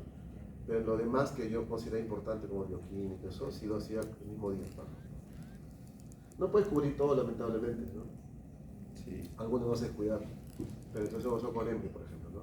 Difícil es estudiar varios capítulos en un solo día, o 2 días, ¿no? Pero si has dejado tiempo, sí. Y ahí el arte es repetir. En medicina es repetir. Pero repetir no leyendo, sino una vez que lo leíste, lo repites y lo hablas. Se te queda. Se te queda un montón. Listo, entonces más o menos esta es la idea, ¿no? Pero repásenlo nuevamente. Y como digo, son estos 3 los que tienes que pedir. Una evaluación normal de un paciente con hepatitis B debería de pedirse esos 3 para que tú hagas tu cuadrito mental, ¿no? Sí es esto. ¿Y en qué momento se pide o debería pedirse el antígeno E? Esa es una buena pregunta. Ahí te vamos a ver. Cuando te salga crónico o no, crónico o posiblemente que tengas algún tipo de sospecha de infección, pues deberíamos pedir antígeno E y carga viral. Ese es el siguiente paso. Claro. Micronecesidad. Claro, ¿por qué? Porque dice, dice, está raro, ya. Antígeno E negativo y carga viral positiva. Quiere decir que es un paciente con infección crónica de larga data. De larga data, o sea, pasó mucho tiempo y su antígeno E ya no es positivo, sino bajó o tiene antiantígeno E. O sea, quiere decir que tiene mucho tiempo de infectado. Para eso te sirve, no te guías, este tiene mucho tiempo y la carga está un poco baja, este tiene mucho tiempo. Este es el hígado, está cirrótico. Está hace tiempo infectado. Te juegas con esto, pues.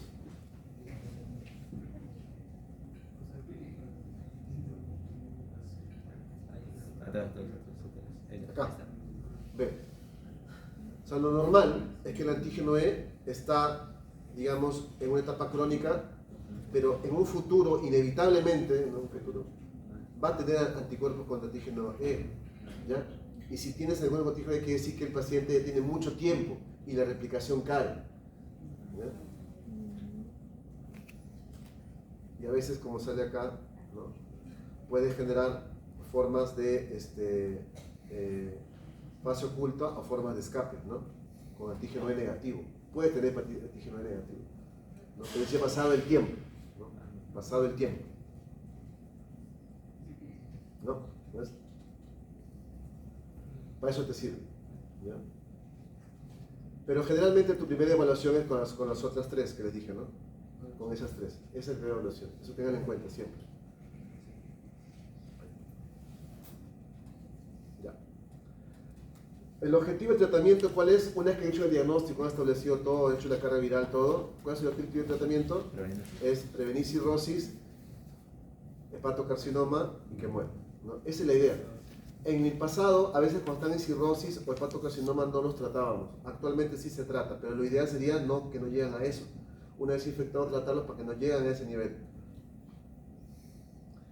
Entonces, supresión durable de la replicación viral, ¿no? Reducción de la inflamación, de la fibrosis, descompensación, de cáncer y que mueran, ¿no? Esa es la idea. ¿Qué cosa hace la cirrosis? Vuelve al hígado fibrótico, ¿no? Lo endurece. Por ese motivo, una forma indirecta de ver fibrosis, porque antes lo que hacíamos es biopsias hepáticas, actualmente ya no se hace mucho. ¿Qué se hace? Biopsia, ¿qué dice? ¿Eco? ¿Cómo se llama ese método de eco? Eco, casi digo Ecodoppler. En cámara portátil. FibroScan FibroScan. o elastografía. Sí, FibroScan, elastografía. Elastografía es para ver cuántos. Es una forma de ver. El FibroScan o elastografía.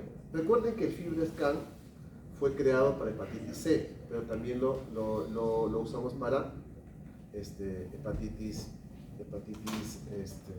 B, ¿no? De forma indirecta, ¿no? Ok. Entonces, el beneficio es disminuir la fibrosis. No es que vas a retornar al basal, pero vas a disminuir menor riesgo de hepatocarcinoma, ¿no? Y menos placebo. Una de las drogas iniciales que se utilizó para el tratamiento de hepatocarcinoma, ¿no? Está con la lamivudina. Actualmente no lo usamos. ¿Por qué? Porque hay mucha resistencia.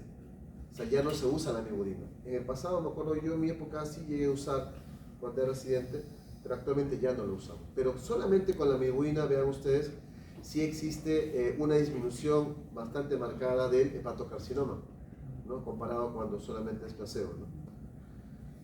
En la mortalidad igual.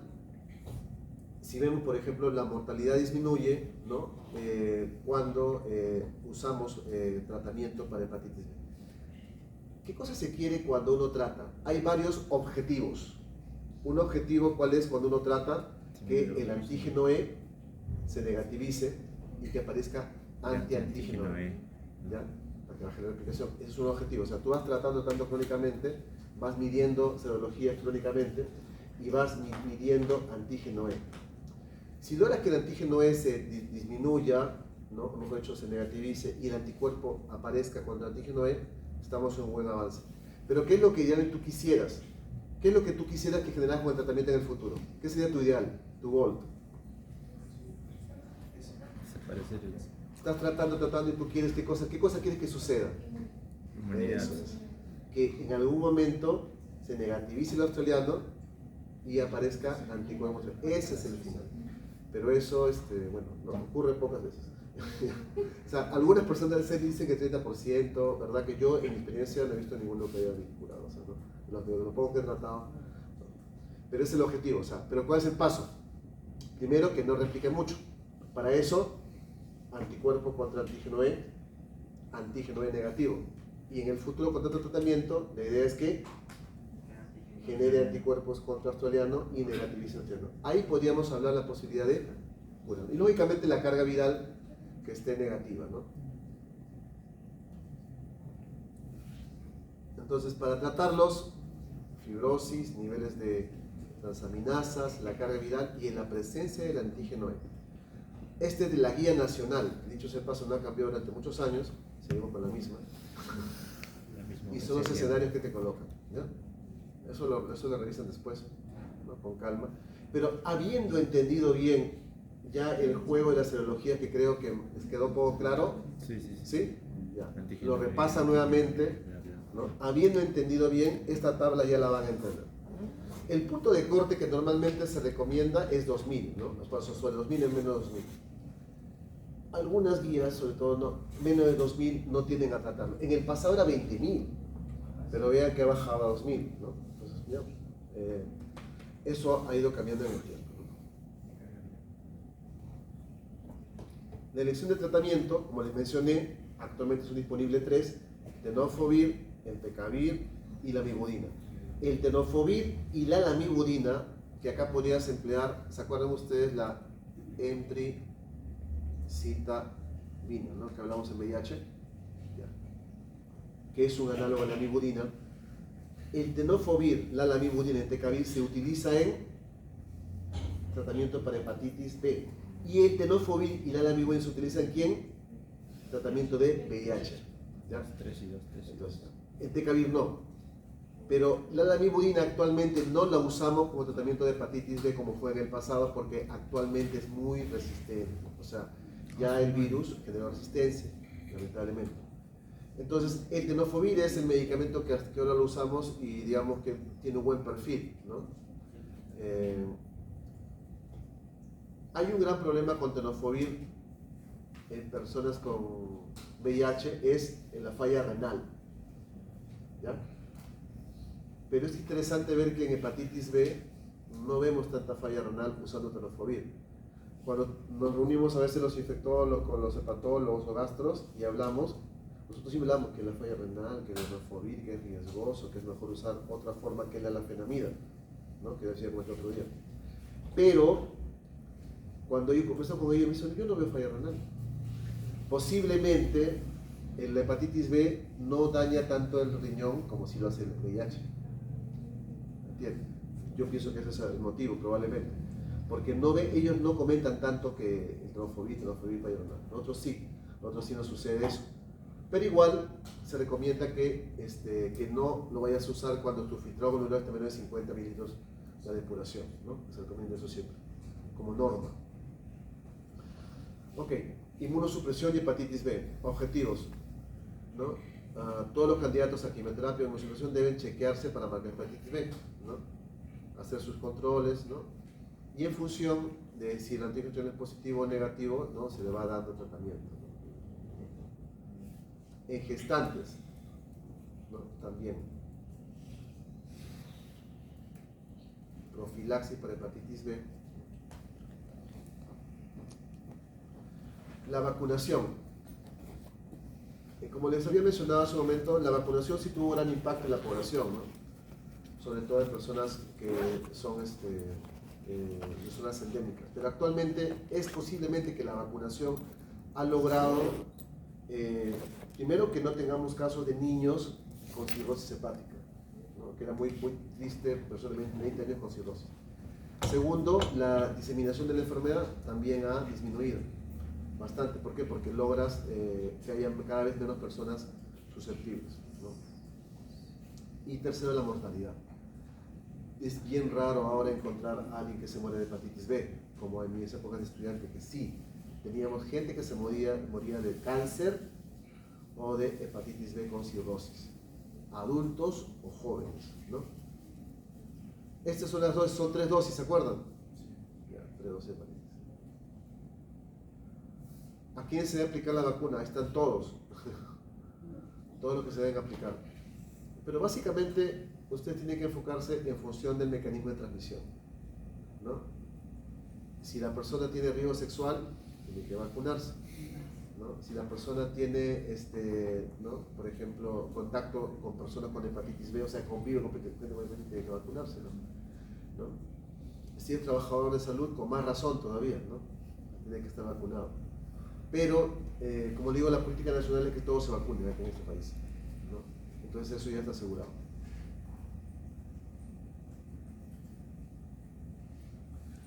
Tiene mucha carga de enfermedad, responsable de hepatocarcinoma, ¿no? Causa muerte a nivel mundial y tratamiento temprano, ¿no? Tiene más probabilidad para evitar problemas. Esto siempre, ¿no? La idea es detectarlo temprano para tratarlo tempranamente. ¿Cómo sabemos que está crónico? Por el antígeno E y por el FibroScan. Si tú tienes un hígado con un FibroScan en el estadio 4, ese paciente de años, ¿no? Y a veces él nunca se enteró. Hepatitis C.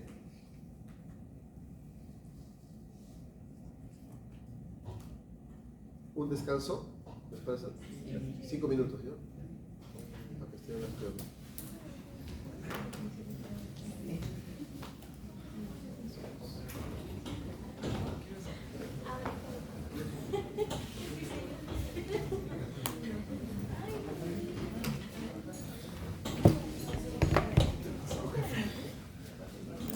Primero, la serología no es tan compleja como la B, ¿no? La B uno se enreda, yo eso lo entiendo porque también pasó en la facultad, me enredaba un montón con la B. Y ahora más o menos ustedes dicen que me han entendido, pero yo les sugiero que lo vuelvan a repasar y ya lo entenderán mejor, porque no es la primera, o sea, esto es varias veces. Entonces es un punto importante, pero el C, con el tratamiento se ha simplificado. Le voy a decir por qué. Viene el paciente, haces un estallaje similar que el B, ¿no? Tiene hepatitis C crónica, carga viral. Luego que haces la carga viral, dices, le voy a tratar. Le pides su FibroScan o su elastografía, lo ve el hepatólogo. Lo ideal es eso. Todo paciente con hepatitis B debería ver el hepatólogo. ¿Por qué? Porque él es el que tiene la capacidad, también uno mismo, pero le corresponde a él estadiar al paciente. Es decir, ¿sabes qué, Jorge? El paciente tiene cirrosis grado tal, ¿no? Tiene Child B, Child C, con la elastografía me arroja tal grado. Entonces ya sé de dónde parto yo. ¿Sabes que yo te voy a... Y el infectólogo es como decir, tú dame el paciente que yo te mato el virus, nada más. Y después se lo entregas a él para que él lo siga, porque en el tiempo tiene que seguirlo, ¿no? ¿Cuánto va a desinflamar su hígado con el tratamiento? Él lo va a establecer, ¿no? Entonces tiene que ser un manejo conjunto, el hepatólogo con el infectólogo, ¿ya? Nosotros vemos el aspecto netamente viral y ellos ven la funcionalidad del virus. Ahora, es cierto que, por ejemplo, acá en Perú, los hepatólogos también lo tratan, porque no es difícil. Ahora le voy a decir por qué. Lo pueden hacer, no es difícil, es muy fácil. Porque una vez que esté el paciente positivo, carga viral positiva, le damos el tratamiento de las pastillas, no, ni siquiera apoyo, por 12 semanas. Ese día que termina, al día siguiente tomamos una carga viral. Sale negativo. Después de 12 semanas, las famosas 12 semanas de ensayos clínicos, le tomamos otro control de carga viral. Sale negativo, se acabó. Chao, ya conmigo no es. Te curaste. Ya está, se acabó la hepatitis C. A eso se ha simplificado. O sea, el tratamiento es bastante eficaz, ¿ya? Es una gran ventaja de la hepatitis C. En el Perú, un problema de hepatitis C es que no tenemos todos los medicamentos, ¿ya? Ahí sí les invito, pueden revisar un artículo mío que ha salido este año, ¿ya? Lo buscan en PubMed. Está el artículo sobre gaps de tratamiento de hepatitis C en el Perú, ¿no? Está publicado en la revista italiana de infecciosas, ¿no? Ahí con un grupo de colegas, ahí lo hemos puesto. O el PrEP, este año pasado ha sido, búsquenlo, en PubMed está. Ahí pueden revisar qué drogas no tenemos. Solo tenemos una droga, es verdad, solo tenemos una droga en el Perú, pero hay una gran variedad de medicamentos muy útiles. El tratamiento normalmente son 12 semanas, pero los gringos ya están planteando 8 o bajar a 10, ¿no? Entonces todo eso acá no hay, solo manejamos un solo esquema, ¿ya? De hepatitis C. Por eso digo, de alguna forma u otra se ha simplificado el manejo de hepatitis C. A lo que antes se batallaba, ahora es muy simple. porque lo puedes curar, es una maravilla. ¿Cuánto vale más o menos así el tratamiento de hepatitis C en Perú? Por 3 meses, 12 semanas, un promedio de 40.000 soles. Pero si yo tuviera, hasta me presto plata, digamos, porque si me voy a curar, ¿no? Me endeudo. Claro, por algo que me curo si me endeudo. Si te endeudas por cosas menos importantes. Claro, por tu salud yo me endeudaría, ¿no? Y entonces si me dicen, te vas a curar, no es que no te cures. O sea, esto te asegura cura, para que vean el impacto, ¿no? 100%, ¿no? 100%. O sea, si es pangenotípico y respondes con los 2 controles de carga viral, te curas. O sea, eso es lo que yo quiero que entiendan. Que yo les diga con tanta seguridad, certeza, te estás curando, no es fácil. Salvo en las bacterias, ¿no? Pero en estas cosas virales crónicas, es decir, te voy a curar, es bien difícil. Este medicamento te ofrece eso, ¿no? Es decir, bueno, se dice que voy a curar de VIH, te voy a curar de hepatitis C, te voy a curar de Epstein-Barr, te voy a curar de CMV, te voy a mentir, pero sí te curó de hepatitis C. Una pregunta, doctor, acá no se hace lo del genotipo, ¿no? Para el tratamiento. Sí hay. Sí, también hay. No, pero por el ministerio se demora y 6 privados. Buena pregunta. La mayoría tenemos genotipo sensible y los pangenotípicos sí lo cubren. O sea, sí cubre lo que hay en Perú. De hecho, en otras zonas que hay genotipo 3, ¿no? O 6, que es más difícil. No, pero Perú sí tiene buena respuesta. Ya. Entonces, el 2020 más o menos se estima que hay 58 millones de personas con hepatitis C, ¿no? No existe vacuna para hepatitis C, esa es una desventaja, ¿no? Pero sí hay tratamiento. Y como sale acá, ¿no? Los antivirales de acción directa pueden curar hasta más del 90%, salvo, como dijo el doctor, ¿no? Cuando hay algún genotipo que no tiene cura, ¿no? O sea, que no responde al tratamiento adecuadamente. En el Perú la prevalencia está en 0.5 según un estudio de prevalencia global, pero en bancos de sangre se ha encontrado hasta 3 a veces, eso le digo, ¿no? Ahora bien, si ustedes buscan literatura, no hay estudios de prevalencia nacional estándares. En ese estudio que yo les comento, o esa revisión que hicimos, ahí planteamos los porcentajes hasta el año pasado, ¿no?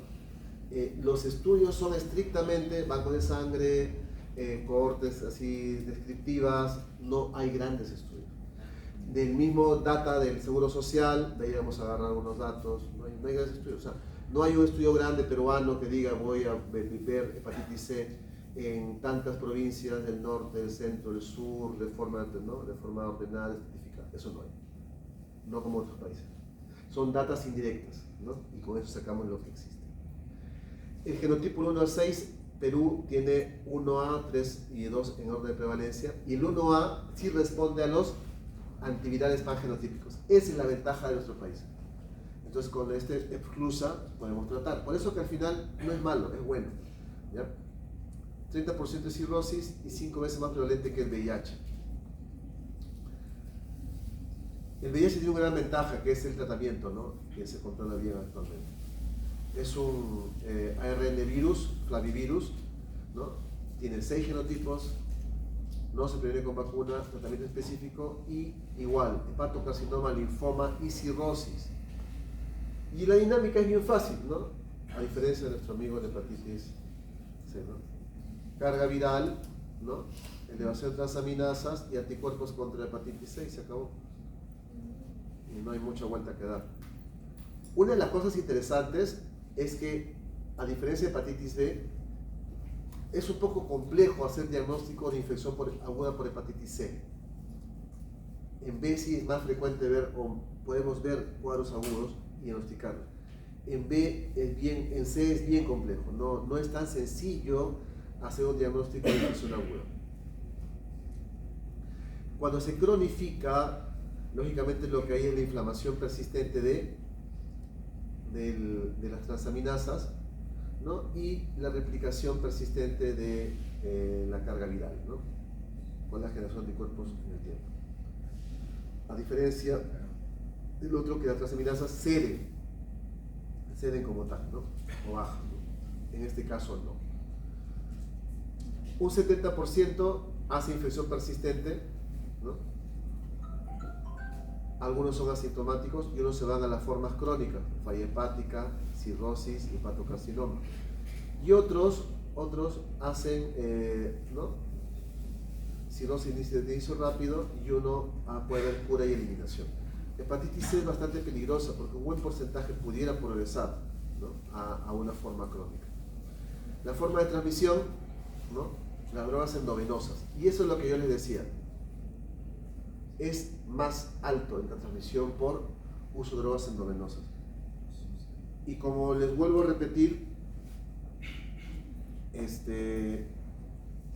esto puede suceder en cualquier parte del mundo ahorita porque se está utilizando. Ahora, esperemos, como les vuelvo a repetir, que el consumo de drogas en el país no vuelva a ese estado, ¿no? de donde los pacientes estaban, bueno, las personas estaban en situación precaria, que lleguen a compartir jeringas, ¿no? Eso sí incrementa el problema, porque al compartir jeringas no solamente es hepatitis C, puede ser VIH, puede ser otro, porque estás compartiendo jeringas con sangre, ¿no? Por ejemplo, en Estados Unidos no es tanto, sé que existen, pero en Europa hay algunas zonas donde hay mucha gente que consume droga endovenosa. Hay algunas ONGs, o a veces el ministerio, tiene como unas especies de centros médicos chiquititos, ¿no? Donde la persona puede ir a drogarse, a inyectarse, y le ofrecen jeringas para que no utilice, no comparta. Claro, en Holanda. En Holanda. Te dan jeringas. No, a mi punto, bueno, yo sé que quizás ustedes hacen más cosas, pero a mi punto de vista no es malo, o sea, contarle es una estrategia más, no es que sea el ideal. Por ejemplo, en el Carnaval de Río, ¿qué regalo? Lo regalan pues como si fuera, no sé, lo tiran. ¿Por qué? Porque también es una estrategia más. La cantidad de ITS que ocurren en épocas de carnaval es un poco de consideración. Entonces no está mal que tenga una estrategia de este tipo, ¿no? Lo ideal es que no, que la gente se cuide, ¿no? Pero si sucede, tienes que tener una estrategia más. Algo parecido con las jeringas, ¿no? Las jeringas en este caso son un problema. Trasplantes, perinatal, transfusiones, la vía sexual también, ¿no? La hemodiálisis, ¿no? En Perú, antes una forma de transmisión más frecuente era la hemodiálisis. ¿Por qué? ¿Qué cosa hay en la hemodiálisis? ¿A ver qué recuerda usted de hemodiálisis? Ya, eso es uno, pero ¿dónde está el problema de la hemodiálisis? No está acá. ¿Han hecho nefro? Sí, La máquina que tiene. ¿Qué les dijo el doctor? Porque los nefrólogos sí, pero a ellos les encanta ver enseñar la máquina. La máquina es una maravilla, la máquina. Es un riñón grandote. Literal, es un riñón literal. No funciona igual, pero hace su esfuerzo. ¿Qué cosa hay en la máquina especial? El filtro. El filtro de la máquina tiene que ser individual para cada uno de ustedes, ¿o no? Tu filtro, el filtro de Ariana, el filtro de tal, el filtro de tal, ¿no? Es tu filtro. Entonces eso es lo ideal. A veces antes compartían filtros, ¿no? Entonces ahí podría haber contacto. Y sí, por ese motivo, en el pasado, no ahora, había contagio por hepatitis C, ¿no? Ahora, la manipulación, estar manipulando sangre o secreciones de personas con hepatitis C también te incrementa. Por eso las enfermeras o el personal de salud, antes que no había mucha bioseguridad, mucha cultura de bioseguridad, sí existía contaminación y contagio por secreciones o por manipulación de superficies, ¿no? Que estén contaminadas, ¿ya? Entonces eso también es otro factor. Tatuajes, piercings. Entonces, al final vas a acabar en cirrosis o hepatocarcinoma, ¿no? Vas a hacer todos los cuadros clásicos, todo eso. El genotipo 1 es la ventaja de nosotros, ¿no? Si no, ya fuimos.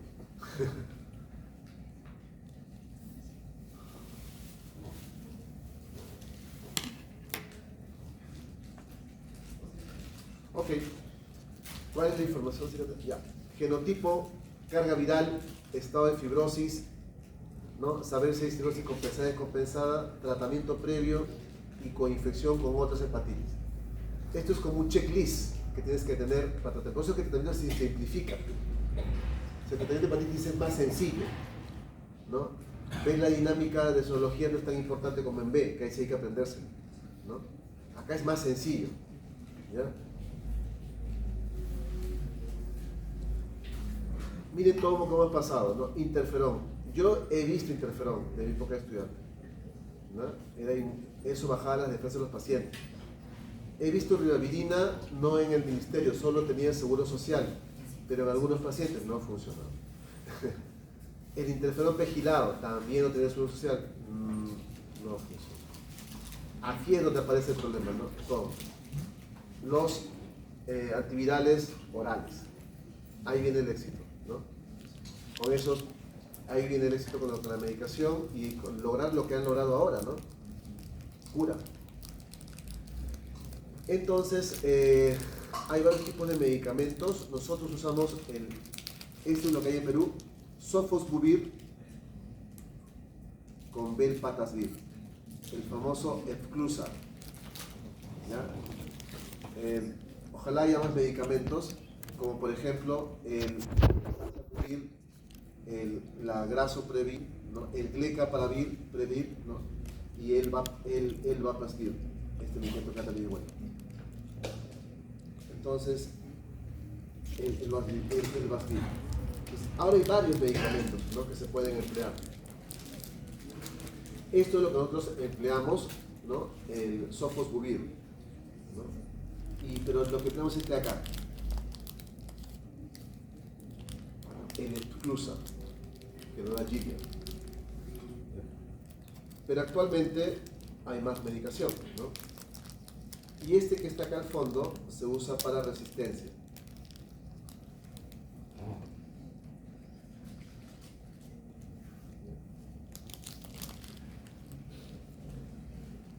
Las guías recomiendan en cirróticos y no cirróticos, ¿no? Pero realmente, actualmente, uno pudiera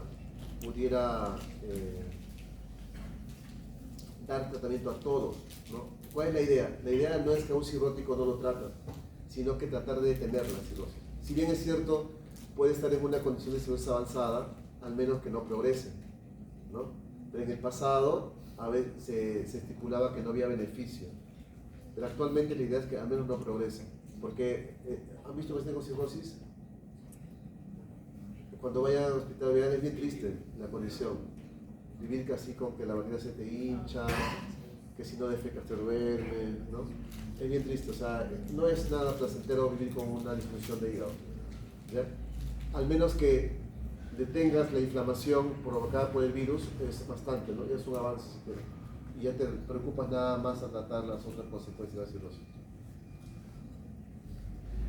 Esto de acá, ¿no? Estos esquemas son los que están prometiendo bastante y son los que se han bajado el tiempo a 8 semanas.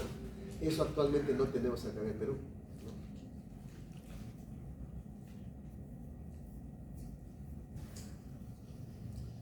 O sea, lean el artículo, está bien simpático, pero está bien digerible para ver, por ejemplo, comparar los tratamientos actuales de nuestro país comparados con el mundo. Porque nosotros, es bien curioso, si bien es cierto que les he dicho que sí existe hepatitis C en el Perú, es un problema, hay mucha gente que está en cola, pero para el medicamento gratuito, porque el Perú lo da gratis. Pero como no es tanto impacto, aparentemente no invierte mucho dinero y se demora en la compra.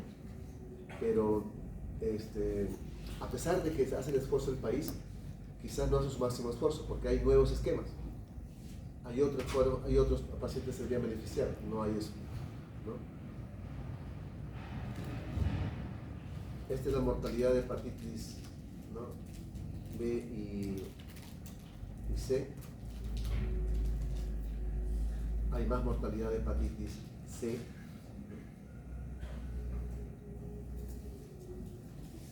Y acá están los marcadores que debías elegir, pero pues se dan cuenta, C es más sencillo. Nada más. Después de eso, ¿qué pides? carga viral y se acabó el diagnóstico. ¿Ya? ¿En quiénes le va a venir de consulta? A ustedes, es bien gracioso, pero le va a caer algún día cuando ya están médicos y si son clínicos o hacen medicina interna le va a caer. Dice, doctor, vengo porque en el banco de sangre me han encontrado hepatitis C. Es el clásico, ya decía. Tú tienes que ver factores de riesgo, ¿no? Examinarlo no tiene nada, Mayo no tiene nada. Factores de riesgo, dice ya, bueno, es posible que sí, hay que pedirle carga viral. ¿Por qué? Porque si bien es cierto, está positivo, las pruebas de anticuerpos de hepatitis C son poco específicas. Pueden cruzarse con otras enfermedades o con otros virus. Entonces, preferible es descartarlo con carga viral. Sale positivo, ahí se acabó todo. ¿Se dan cuenta? Es más fácil. Es más fácil el diagnóstico de hepatitis C. O sea, mucho, todos los métodos diagnósticos. Pero a la larga, cuando son formas crónicas, terminamos en esto. Hacer genotipo, hacer fibroscan, ¿no? Definir si es cirrótico o no cirrótico, ¿no? Y ver si está coinfectado. No lo hemos puesto acá, pero cuando si buscan las guías de tratamiento, hablan de guías en función de coinfecciones. ¿Ya? Hepatitis D tiene que estar acompañado de ¿quién? Del B, ¿no? El hepatitis D no existe si no hay hepatitis B previa, ¿no? O sea, tiene que haber, ¿no? Puede haber superinfección o coinfección, como está ahí, ¿no? Particularmente, recuerdo un caso nomás de hepatitis D en mi vida, ¿no? No lo he manejado mucho. ¿Dónde es más prevalente que el Perú? A ver. D. ¿Dónde se reportó más casos en el Perú? En la En selva. la selva. En el caso de los políticos. Tengan cuidado, ¿no? ¿Ya? La hepatitis C, ¿no? Esa es la que les mencionaba que es fecal también, ¿no? Y acá en el Perú es bien gracioso, por eso digo, los brotes y los reportes han sido reportados en barrios de estatus social alto. ¿Ya? Aspecto clínico, ¿no? Enzimas hepáticas elevadas, ictericia, síntomas específicos también, ¿no? Y la progresión a falla hepática es rara, ¿no?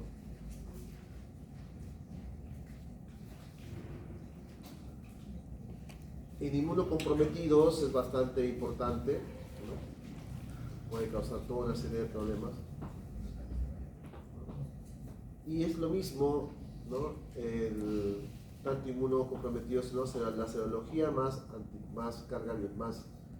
prueba de carga viral o de PCR, ¿no?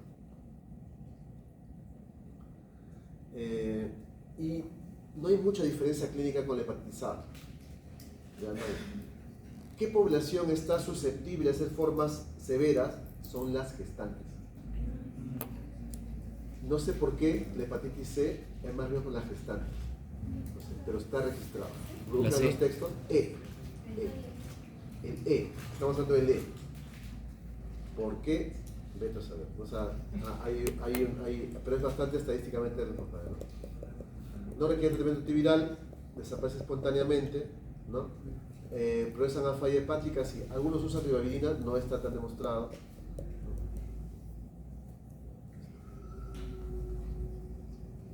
Prevención, ¿no? Básicamente con la comida, ¿no? Bueno, esto de la descripción de los HSH es cierto, pues, igual que la, ¿no? ¿Por qué? Por relaciones feco-orales, ¿no? Relación sexual feco-oral, ¿no? Me refiero al beso que el hombre le da al ano al otro, a su compañero, ¿no?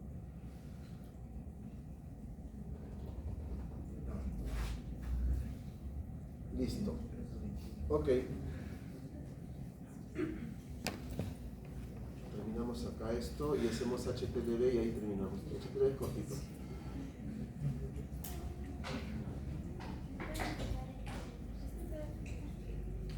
Yo trabajé mucho tiempo, bueno, 2 añitos en HPLV.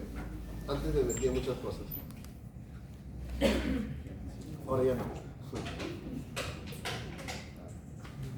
¿Qué pasó? Yo digo, cuando ustedes que están jóvenes,